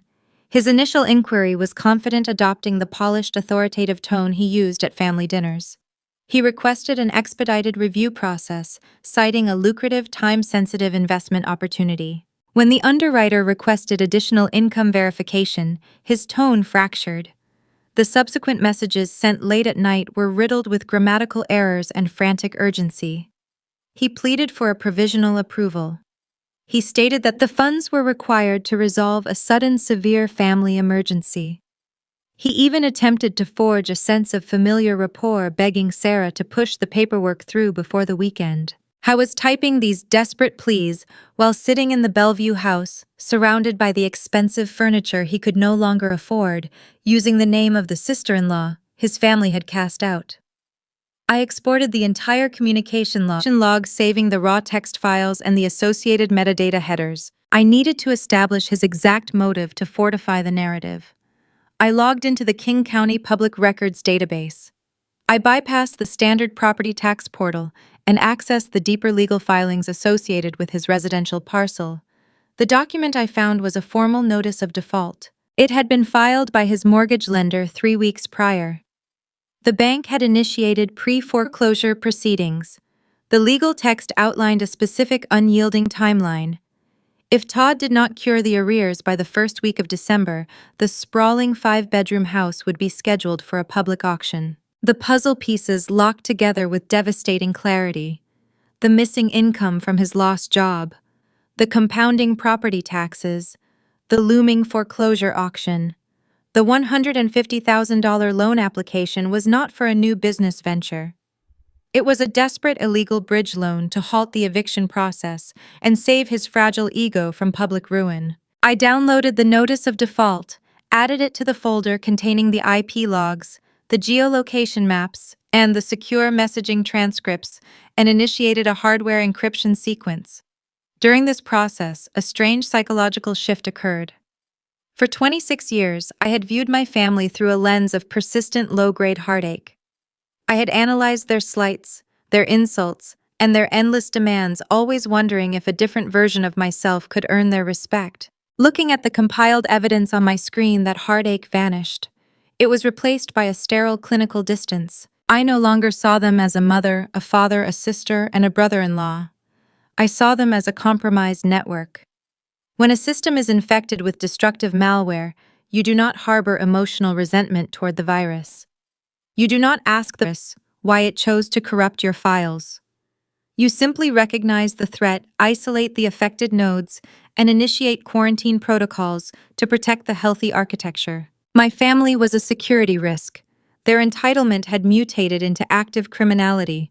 My only remaining task was to execute the quarantine with maximum efficiency. I plugged a secure biometric flash drive into the port on my workstation. The drive requires a fingerprint scan to access its encrypted partition. I transferred the entire digital dossier onto the physical device. The progress bar filled with a satisfying fluid motion.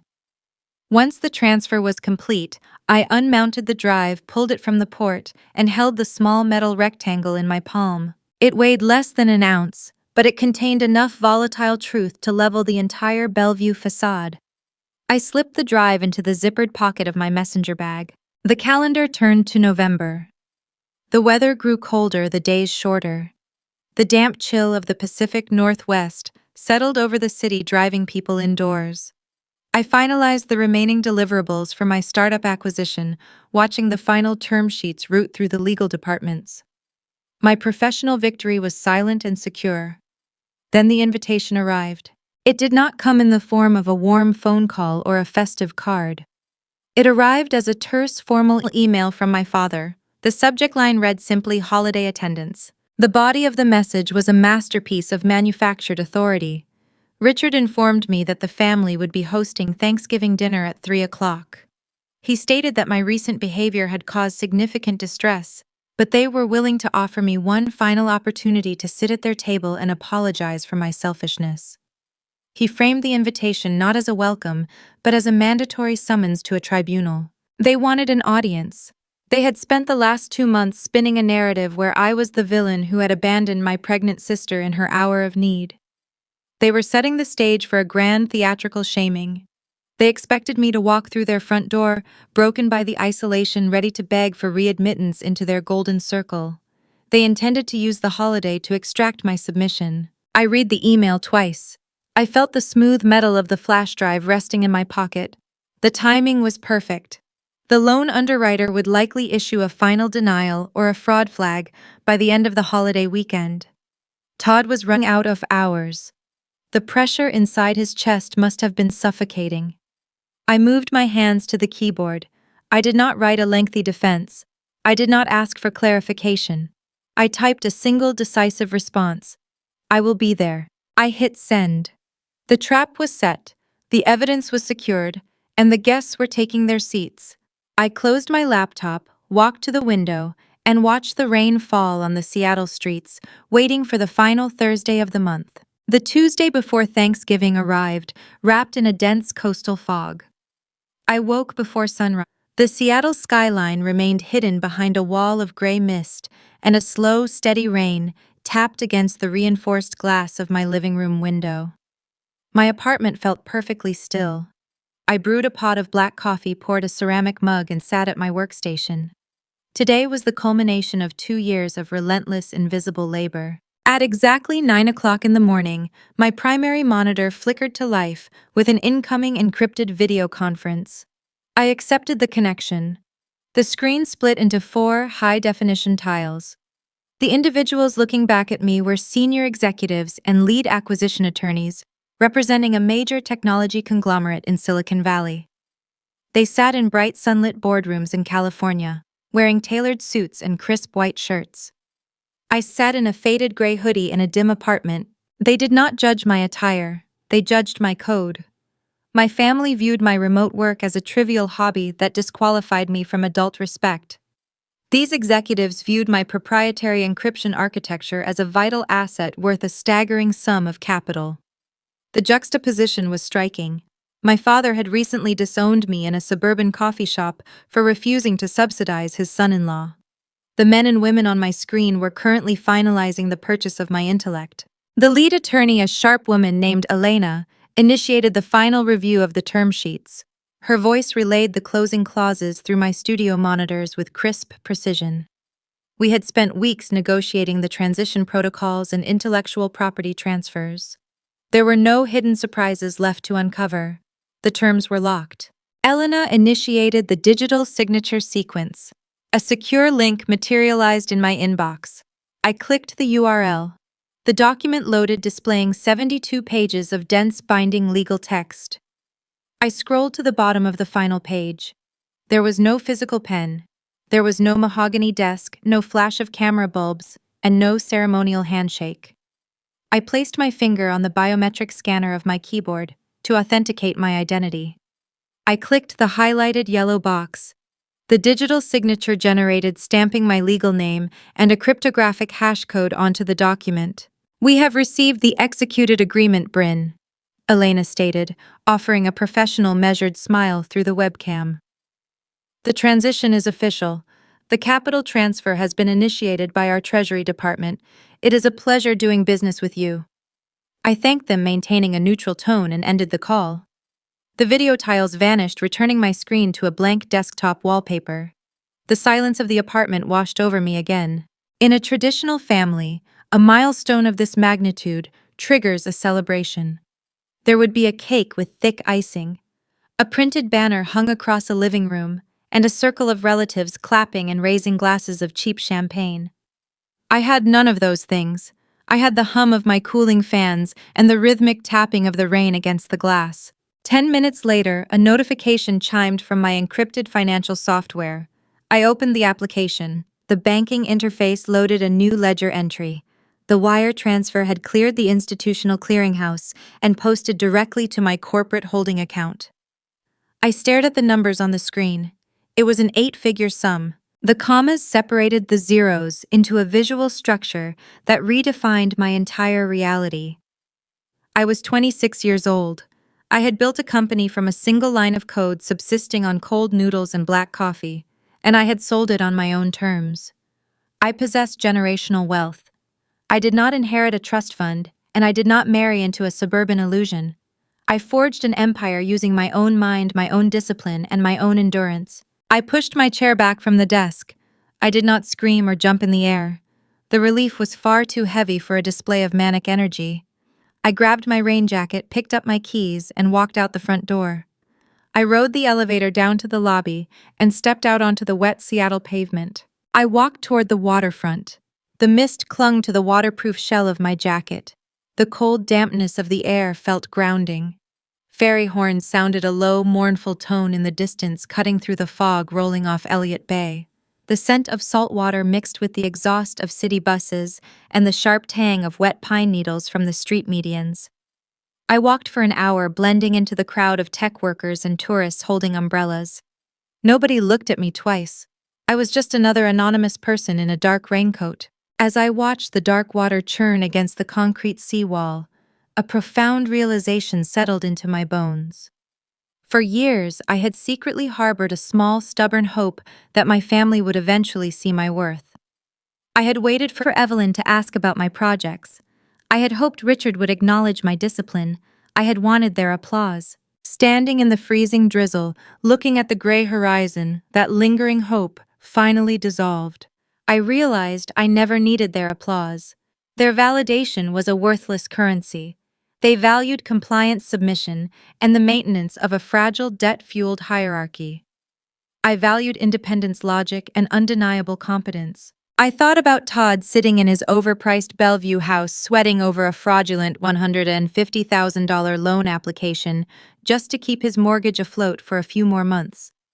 He was willing to commit a federal crime to maintain the appearance of wealth. I had just secured tens of millions of dollars in liquid capital, and my first instinct was to take a quiet walk in the rain. The disparity between their assumed authority and my actual reality was almost poetic. My family was currently preparing to host a holiday dinner funded by dwindling retirement accounts and a looming foreclosure. They were plotting a way to humiliate me, hoping to break my spirit and force me to finance their golden child's lifestyle. They believed they held all the leverage because they controlled the guest list to a turkey dinner. I held the power to buy their entire neighborhood. I was armed with irrefutable evidence of a felony. I was wealthy beyond their wildest comprehension, and I was emotionally untouchable. The smear campaign Evelyn had waged against me no longer stung. The disownment Richard had pronounced in the coffee shop felt like a distant, irrelevant memory. They were playing a game of checkers on a board I had already purchased and folded away. I turned away from the water and began the walk back to my high-rise. The rain washed the remaining tension from my shoulders. I returned to my apartment, stripped off my wet jacket, and dried my hair. The digital dashboard on my monitor still displayed the staggering balance of my holding account. I closed the window, ensuring the screen went dark. I walked to the hallway closet and retrieved my canvas messenger bag. I unzipped the main compartment and placed my matte black laptop inside, sliding it carefully into the padded sleeve. I checked the secondary pocket, running my thumb over the biometric flash drive containing the evidence of Todd's identity theft. The metal casing was cold and solid. The pieces were arranged on the board. The financial transaction that secured my future was complete. The evidence required to dismantle their illusion was compiled and secured. Tomorrow was Thanksgiving. I would drive across the bridge to Bellevue, sit at their table, and allow them to execute their planned ambush. I would let them deliver their insults and demand their apologies. I would wait for the precise moment when they felt most victorious, and then I would introduce the truth into their pristine suburban dining room. The drive from downtown Seattle to Bellevue takes precisely 22 minutes when the holiday traffic thins out. I navigated the floating bridge through a steady gray downpour, my windshield wipers beating a hypnotic rhythm against the glass. I did not feel a sense of dread. I felt the calm, clinical focus of an auditor arriving to inspect a bankrupt facility. I pulled into the wide, paved driveway of my parents' home. Todd's leased German sports utility vehicle sat parked near the garage, rain beating on its polished hood. It was a beautiful machine hiding a mountain of delinquent financing beneath its steel frame. I gathered my canvas messenger bag from the passenger seat, stepped out into the cold drizzle, and walked up to the front porch. When I opened the front door, the sensory weight of the holiday hit me instantly. The air was thick with the heavy, rich aroma of roasted turkey, melted butter, and sage stuffing. Underneath the smell of the food lingered the sharp scent of Evelyn's expensive floral perfume. My mother waited in the foyer. She wore a tailored burgundy blouse and a smile that did not reach her eyes. She looked me up and down, taking in my dark denim jeans and my standard gray fleece hoodie. I had dressed for court, intentionally rejecting the unspoken rule that I needed to wear formal attire to signal my submission. "You decided to come," Evelyn said, her tone suggesting she was extending grace to a difficult child. "Take your boots off, we are sitting down to eat." I stepped out of my wet boots and walked into the dining room. The staging was immaculate. The long mahogany table was draped in fine linen and set with the family crystal. The ceiling fan rotated overhead, emitting a low, rhythmic thud that pushed the warm air around the room. Todd sat near the head of the table. He wore a crisp navy half-zip sweater over a collared shirt. He leaned back in his chair, swirling red wine in his glass, projecting the image of a relaxed, successful provider. But my profession trains me to notice anomalies, and Todd's physical baseline was erratic. A thin sheen of sweat gathered at his hairline. His left foot tapped a rapid, anxious tempo against the hardwood floor beneath the table. He was a man drowning in secret debt, waiting for a fraudulent loan to clear before his entire life unraveled. Next to him sat Marissa.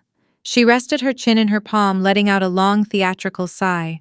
She rubbed her temples, performing the exhaustion of her third trimester for her captive audience. I took my seat near the drafty bay window. I placed my canvas bag on the floor beside my chair. My father, Richard, sat at the head of the table. He picked up a silver carving fork and began serving slices of white meat onto the porcelain plates, passing hands. For the first 15 minutes, the conversation consisted of hollow pleasantries. Evelyn talked about the neighbors. Todd boasted about fictional networking meetings he claimed to have attended that week. I ate in silence, chewing a small portion of turkey and cold cranberry sauce. I was waiting for the pivot. I knew they could not sustain the small talk for long. They had convened this tribunal with a specific goal, and the suspense was burning a hole in their patience. Evelyn initiated the ambush just as the side dishes finished circulating. She set her fork down and cleared her throat, signaling a shift in the atmospheric pressure. "Brynn, we hoped this time apart would give you some perspective." She began, adopting a tone of sorrowful disappointment. "Your sister is due in 3 weeks. Her blood pressure is a concern. We are trying to keep this family together, and your stubbornness is making it nearly impossible." Marissa caught her cue. Her eyes welled with tears, and she reached for a linen napkin, dabbing at her cheeks. "I just do not understand why you hate us so much," she whispered, her voice trembling with practiced fragility. "I need help. Todd is working so hard to launch his new consulting firm. We are barely sleeping, and you just sit in your apartment doing nothing, watching us struggle." Todd leaned forward, resting his forearms on the table. He tried to look authoritative, but the sweat on his forehead betrayed his internal panic. "It is about duty, Brynn," he said, deepening his voice to sound paternal. "I am building a business to secure my family's future. That requires a quiet environment. Marissa needs someone to handle the kids and the house. You have 0 responsibilities. It is time you stepped up and stopped acting like a selfish teenager." I looked at Todd. He was lecturing me about family duty while waiting for a bank to approve a felony wire fraud application submitted under my social security number. The psychological projection was a fascinating diagnostic study. Richard decided it was time to deliver the final verdict. He set his silver carving fork down, letting it rest against the edge of the meat platter. He stared down the length of the table at me. His face hardened into a mask of rigid authority. "We are done negotiating with you," Richard stated, his voice booming in the enclosed dining room.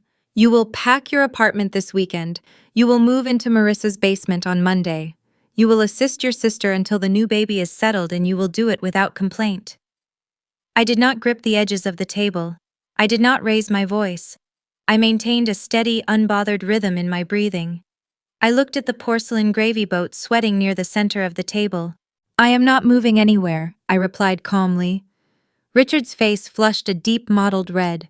He picked the carving fork back up, pointing the sharp silver tines in my direction.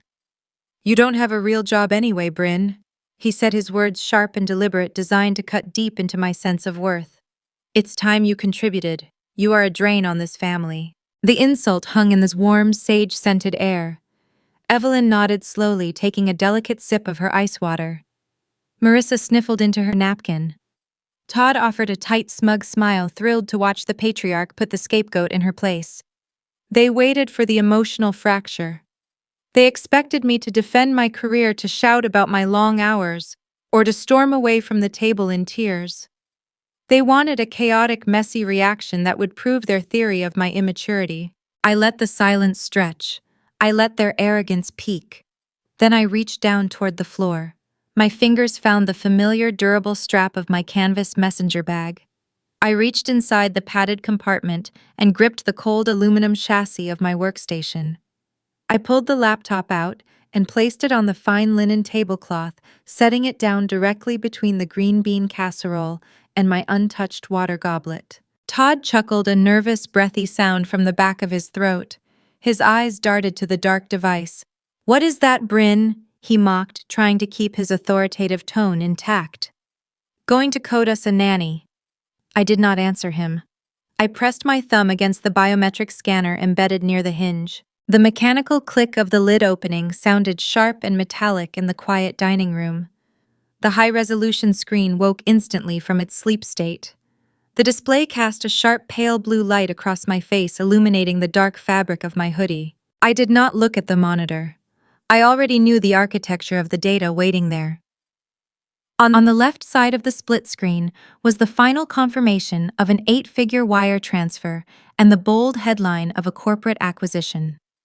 On the right side was the compiled encrypted dossier of a federal crime: IP logs, geolocation maps, foreclosure notices, and fraudulent loan applications. As the blue light from the screen spilled across the mahogany table, I watched Todd's physiology change. The smugness drained from his face in a fraction of a second, his pupils dilated, the reflection of my bright monitor caught in his widening eyes.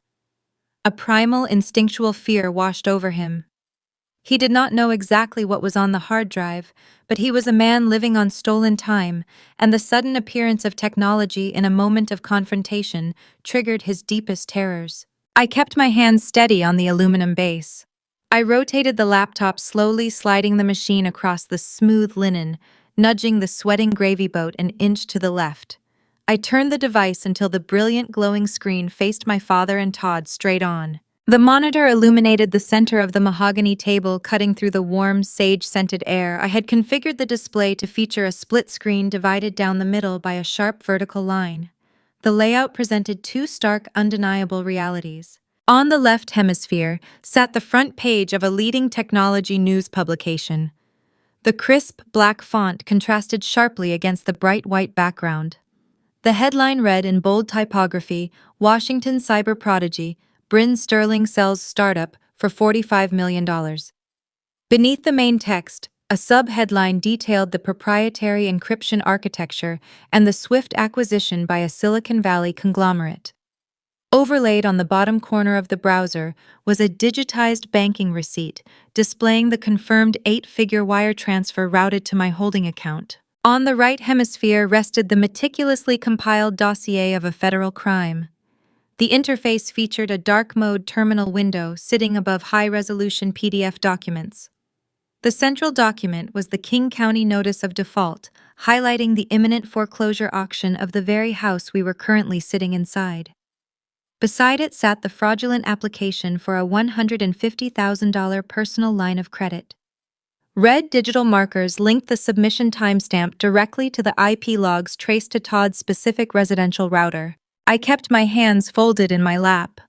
I did not offer a verbal introduction. I simply allowed the high-definition pixels to do the work. The silence that descended upon the dining room possessed a heavy, suffocating physical weight. The ambient noise of the holiday gathering vanished. The clatter of silverware ceased. The soft murmurs of suburban gossip evaporated. The only remaining sound was the low, steady thud of the ceiling fan rotating overhead and the persistent tapping of the Pacific Northwest rain against the bay windows. My father was the first to attempt to process the information. Richard leaned forward, squinting at the bright display. His eyes tracked the text on the left side of the screen. He read the headline once. He read it a second time. I watched his pupils dilate as his brain struggled to comprehend the sequence of numbers. For 3 decades, Richard had built his entire identity around the role of the traditional provider. He measured success by a morning commute, a corner office, and a leather briefcase.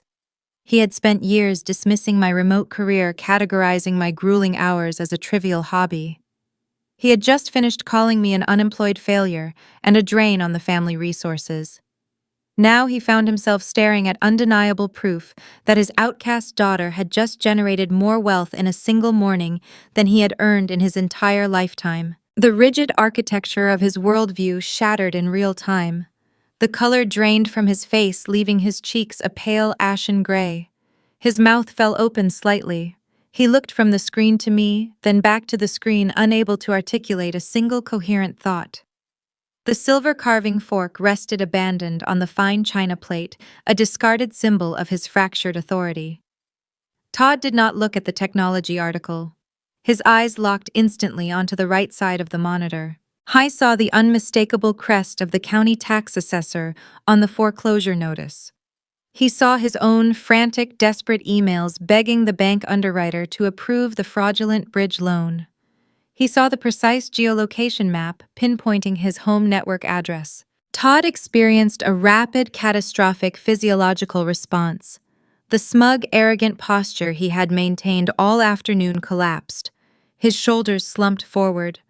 A thick, cold sweat erupted across his forehead, gathering at his hairline and sliding down his temples.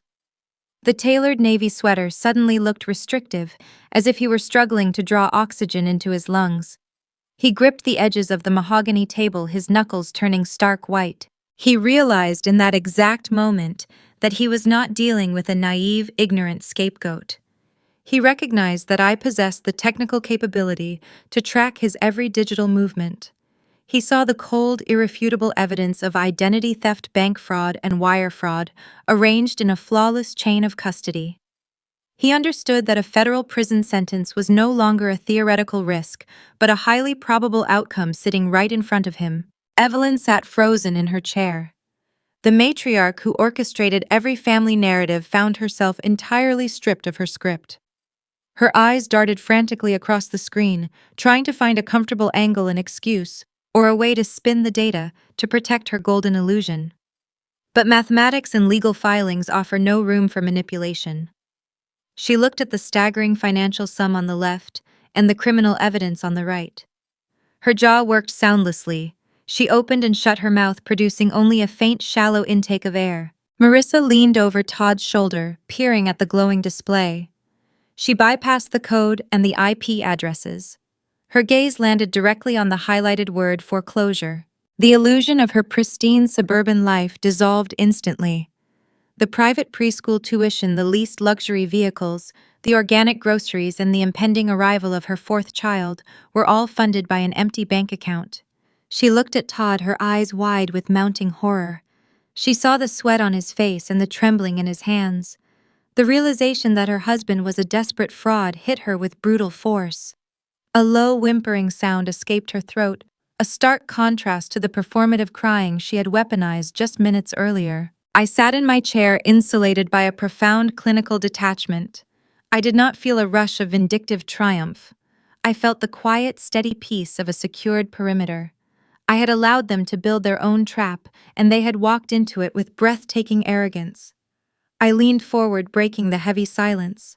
My voice carried no anger. It contained no defensive edge. It was smooth, level, and entirely cold.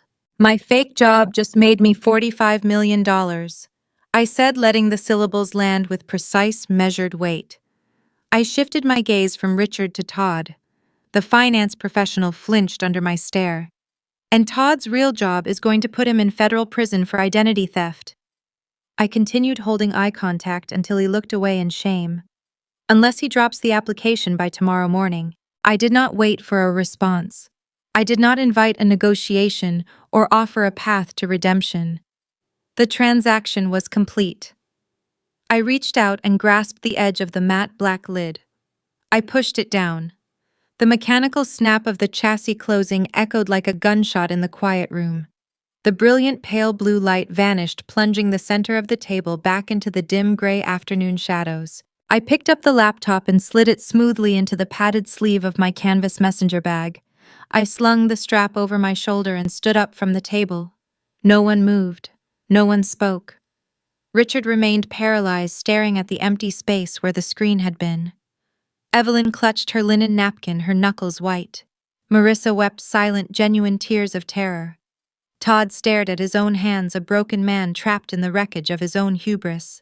They had spent years demanding my submission. They had summoned me to this holiday dinner to extract my labor, insult my profession, and force me to finance their delusions. Now they possessed the truth, and the truth had rendered them entirely powerless. I turned my back on the roasted turkey, the crystal wine glasses, and the shattered remnants of the golden family hierarchy. I walked through the formal dining room, crossed the foyer, and stepped into my wet boots. I opened the front door, stepping out into the cold, cleansing rain of the Pacific Northwest. I pulled the heavy wooden door shut behind me, the latch clicking firmly into place. I left them sitting in the dark, suffocating silence they had created, surrounded by the devastating consequences of their own choices. The drive back across the floating bridge felt different than any route I had taken in my life. The rain continued to fall, washing the slick Seattle pavement, but the air inside my sedan felt clear and breathable. I did not check my rearview mirror as I merged onto the interstate. I left Bellevue behind, returning to the downtown high-rise where my servers hummed their steady rhythm. I spent the remainder of the holiday weekend resting. I drank black coffee, watched the storm systems roll over the Puget Sound, and monitored my encrypted alerts. The fallout occurred on a predictable mathematical timeline. I watched the implosion from a distance, tracing the public records and the digital ripples from the safety of my workstation. Todd dropped the fraudulent loan application by Friday morning. The financial institution registered the withdrawal before the underwriting department could officially flag the submission for a federal review. He managed to evade a prison sentence, but he could not evade the arithmetic of his own choices. Without the illegal bridge loan to halt the process, the King County notice of default proceeded unchecked. The foreclosure auction on the sprawling 5-bedroom house was scheduled and executed before the winter frost thawed. Public filings updated on my monitor showed the property reverted to the primary lender just after the new year. The luxury German sports utility vehicles vanished from the registry, repossessed when the lease agreements terminated in default. Todd and Marissa packed their belongings into rented moving trucks and vacated the manicured suburb they had used as a stage set for their entire marriage. My parents, Richard and Evelyn, were forced to witness the collapse of their golden illusion. They had spent decades worshipping a facade of traditional domesticity, elevating a man who built a life on quicksand, while degrading the daughter who laid a foundation of solid bedrock. They had to watch their favored child lose the house, the status, and the security they valued above all else. They likely drained whatever remained of their own retirement accounts to secure a modest rental property for Marissa, Todd, and the soon-to-be 4 children. The financial strain of that burden will dictate the rest of their lives. They never reached out to ask for a portion of the $45 million. The humiliation at the Thanksgiving table had been too severe, the trap too perfectly sprung. I had shown them the exact depth of Todd's betrayal alongside the undeniable proof of my own success. They knew their leverage was gone. They knew I held the digital evidence that could still send their son-in-law to a federal penitentiary if they attempted to provoke me. They chose silence. I welcomed that silence. I did not step in to save them. I did not pay off the delinquent property taxes or clear the auto loans. Rescuing people from the consequences of their own arrogance deprives them of the lesson they spent their entire lives earning. I closed the ledger on my family and opened a new chapter for myself. By the time spring arrived in Washington, my downtown lease expired. I no longer needed to remain in the city center. I had the capital to construct a reality perfectly suited to my preferences. I hired a specialized real estate broker and began searching for land outside the urban grid. I found a parcel deep in the Cascade Mountains. The property sits at the end of a long, winding gravel road, surrounded by a dense canopy of old-growth pines and towering Douglas firs. The air up here smells of damp earth and crushed cedar needles. The elevation places the property above the coastal fog line, offering unobstructed views of the jagged snow-capped peaks to the east. I purchased the land in cash. I commissioned an architectural firm to design a modern, sustainable home that respected the rugged terrain. The resulting structure is a masterpiece of timber and reinforced glass. The exterior blends into the forest, utilizing natural wood siding that weathers gracefully in the harsh mountain climate. The rear profile of the house features floor-to-ceiling windows, erasing the visual boundary between the interior living space and the surrounding wilderness. The cabin operates entirely off the grid. A sophisticated solar array lines the south-facing roof, feeding a high-capacity battery bank stored in a climate-controlled utility room.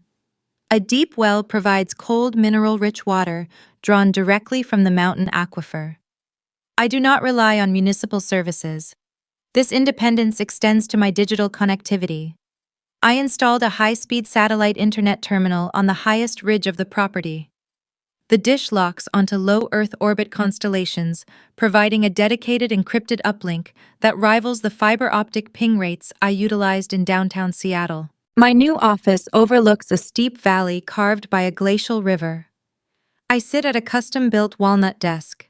The mechanical keyboard still clicks with the same precise tactile rhythm. My servers run quietly in a soundproofed enclosure, processing data far away from the noise of suburban expectations. I did not retire. A mind wired for security architecture does not simply power down when the bank account fills. I used a fraction of my acquisition capital to launch an independent consulting firm. I now dictate my own hours. I choose my clients based on the complexity of their network challenges rather than the size of their budgets. I design advanced cryptographic frameworks for healthcare networks and research institutions, ensuring sensitive data remains shielded from hostile actors. My days hold a steady, predictable peace. I wake before sunrise. I brew pour-over coffee and step out onto the timber deck. I breathe the sharp, cold mountain air and watch the morning light crest over the peaks. The only sounds are the wind moving through the pine branches and the distant rush of the river far below. I do not deal with manufactured crises. I do not receive frantic text messages demanding free labor. I do not attend dinners where my worth is questioned by people who cannot manage their own checkbooks. The contrast between my current life and the one my parents envisioned for me is profound. They wanted me confined to a dark basement tasked with cleaning up the messes created by their favored child. They believed my lack of a traditional husband and a daily commute rendered my existence meaningless. They assumed I was fragile, isolated, and desperate for their approval. They failed to understand that isolation is a requirement for focused creation. You cannot write flawless code in a room filled with screaming children and petty demands. You cannot build a secure network while defending yourself against constant psychological attacks.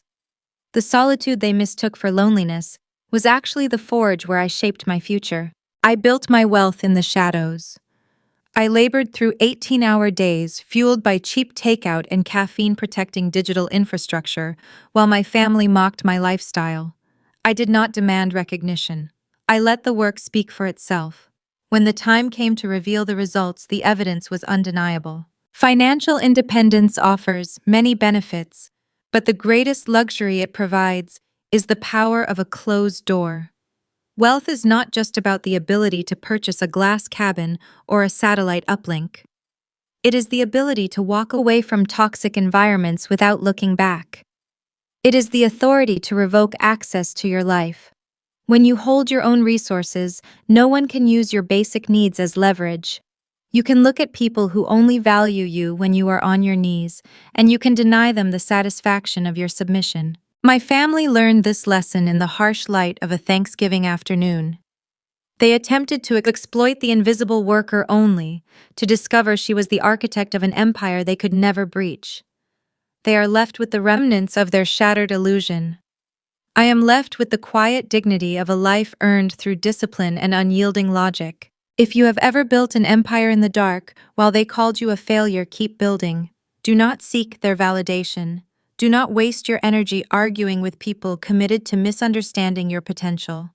Protect your focus. Write the code. Lay the foundation. Secure your perimeter. They will read about it in the daylight. Subscribe to Orange Vengeance, and I will see you in the next one. We often sit around our polished dining tables carving the holiday turkey, surrounded by the people who share our blood and assume we are looking at a family. But the story of Brynn Sterling walking away from her parents' mahogany table and into the cold Seattle rain forces us to ask a much harder question.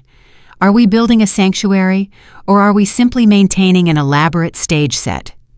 The quiet implosion of the Sterling family is not merely a tale of high-tech revenge or financial fraud.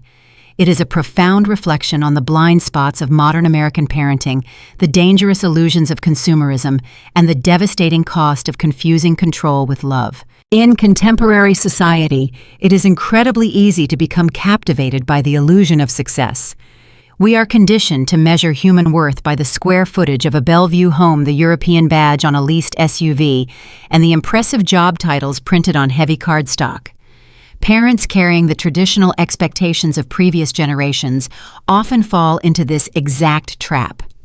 They look at a daughter married to a finance executive producing grandchildren on schedule, maintaining a sprawling suburban home, and they see the ultimate validation of their own parenting. They worship the noise, the busyness, and the outward performance of domestic bliss. Yet this worship frequently blinds them to the rot beneath the floorboards. To maintain that glittering facade, individuals spiral into staggering debt, living a highly leveraged lie. Meanwhile, the quiet, unglamorous labor of an independent daughter, building an empire line by line in a dark apartment devoid of traditional corporate markers, is entirely dismissed. When parents measure value through the distorted lens of societal prestige, they fail to recognize true independence. They celebrate the loud illusion and penalize the quiet reality, creating a toxic ecosystem where authenticity is treated as a character flaw. This distortion naturally breeds a deeply flawed family dynamic, one where the sacred concept of familial duty is weaponized. When the golden child's debt-fueled illusion begins to collapse, parents often refuse to let the facade fall. Instead, they look for a scapegoat to bear the weight. They demand that the independent child sacrifice their time, their savings, and their very autonomy to subsidize the failures of the favored sibling. Love ceases to be a sanctuary and becomes a transactional currency. When a father disowns his daughter simply because she refuses to become an unpaid domestic servant, he strips away the unconditional nature of parenthood. Family ties are twisted into instruments of manipulation, exploitation, and extortion. The demand that a young woman abandon her life is not an act of family unity. It is an act of profound selfishness disguised as duty. To prevent this kind of devastating fracture, we must critically examine the core values we bring to our parenting. The first necessary shift is the cultivation of true wisdom, defined as the ability to see our children clearly, free from the distorting filters of our own egos and societal expectations. Wisdom requires the total abandonment of favoritism. The destructive dichotomy of the golden child and the scapegoat blinds parents to the unique individual realities of their children. A wise parent does not force a child into a predetermined mold or demand they fulfill a specific role to earn affection. Wisdom is the capacity to recognize that success does not always wear a tailored suit. Sometimes it wears a faded hoodie and works silently in the dark. It is the ability to distinguish between the fragile, frantic illusion of wealth and the quiet, durable strength of self-reliance. The second pillar is the restoration of ethical boundaries within the home. The morality of parenting rests on the foundation of unconditional respect for a child's autonomy. Love cannot be conditional on subservience, and a child's purpose is not to serve as an emergency insurance policy for their siblings' incompetence. Respecting personal boundaries means understanding that we do not own our adult children. We cannot commandeer their resources, their time, or their labor to cover up the mistakes of another. True familial ethics demand that we allow our children to experience the natural consequences of their own choices, rather than forcing the strongest among them to constantly carry the weakest. Finally, conscious parenting requires immense resilience and the courage to face our own failures. It is agonizing for a parent to admit that the child they favored has gone down a disastrous path, or that the lifestyle they enabled is actually built on fraud. It takes profound strength to take off the mask of suburban perfection and confront the ugly truth. Instead of exerting iron-fisted control to keep the illusion intact, parents must find the strength to let go. Clinging to patriarchal authority and demanding blind obedience only pushes children further away. Resilience is found in releasing the need to control the narrative and allowing adult children to navigate their own lives, even when those lives look entirely different from what we initially envisioned. The journey of walking away serves as a masterclass in emotional awareness and inner strength. Faced with relentless emotional abuse and staggering financial entitlement, the strongest response is never a screaming match or vindictive rage.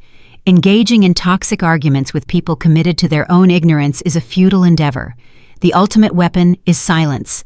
Absolute composure in the face of insults and manufactured tears is the hallmark of true emotional intelligence. There is no need to scream to be heard. The irrefutable truth will eventually speak for itself. When the external world proves to be unsafe and conditional, we must build our own unshakable foundation from within. We must cultivate a sanctuary of peace, relying entirely on our own competence, logic, and integrity. Family may be an accident of biology, but the way we choose to treat one another is a deliberate choice. If we lack the wisdom to guide that choice, the very concept of family can easily morph from a haven into a prison. True independence is not merely financial. It is the emotional fortitude to close the door on those who only value you when you are sacrificing yourself for their comfort. If you have ever had to build your own sanctuary in the dark, or if you are navigating the complex, often painful dynamics of modern family life, you are not alone in the quiet. Subscribe to the Orange Vengeance channel for more stories that strip away the facade and explore the raw, unfiltered truth of human relationships. We spend our entire lives carefully arranging the chairs around the dining room table, polishing the silver, and ensuring the lighting is perfectly calibrated for the guests. But when the holiday meal is over, the arguments have faded, and the heavy front door finally clicks shut. What actually remains in the cold quiet of the house? Are we truly nurturing the people sitting in those chairs, or are we just desperately trying to keep the table from collapsing under the weight of everything we refuse to say out loud?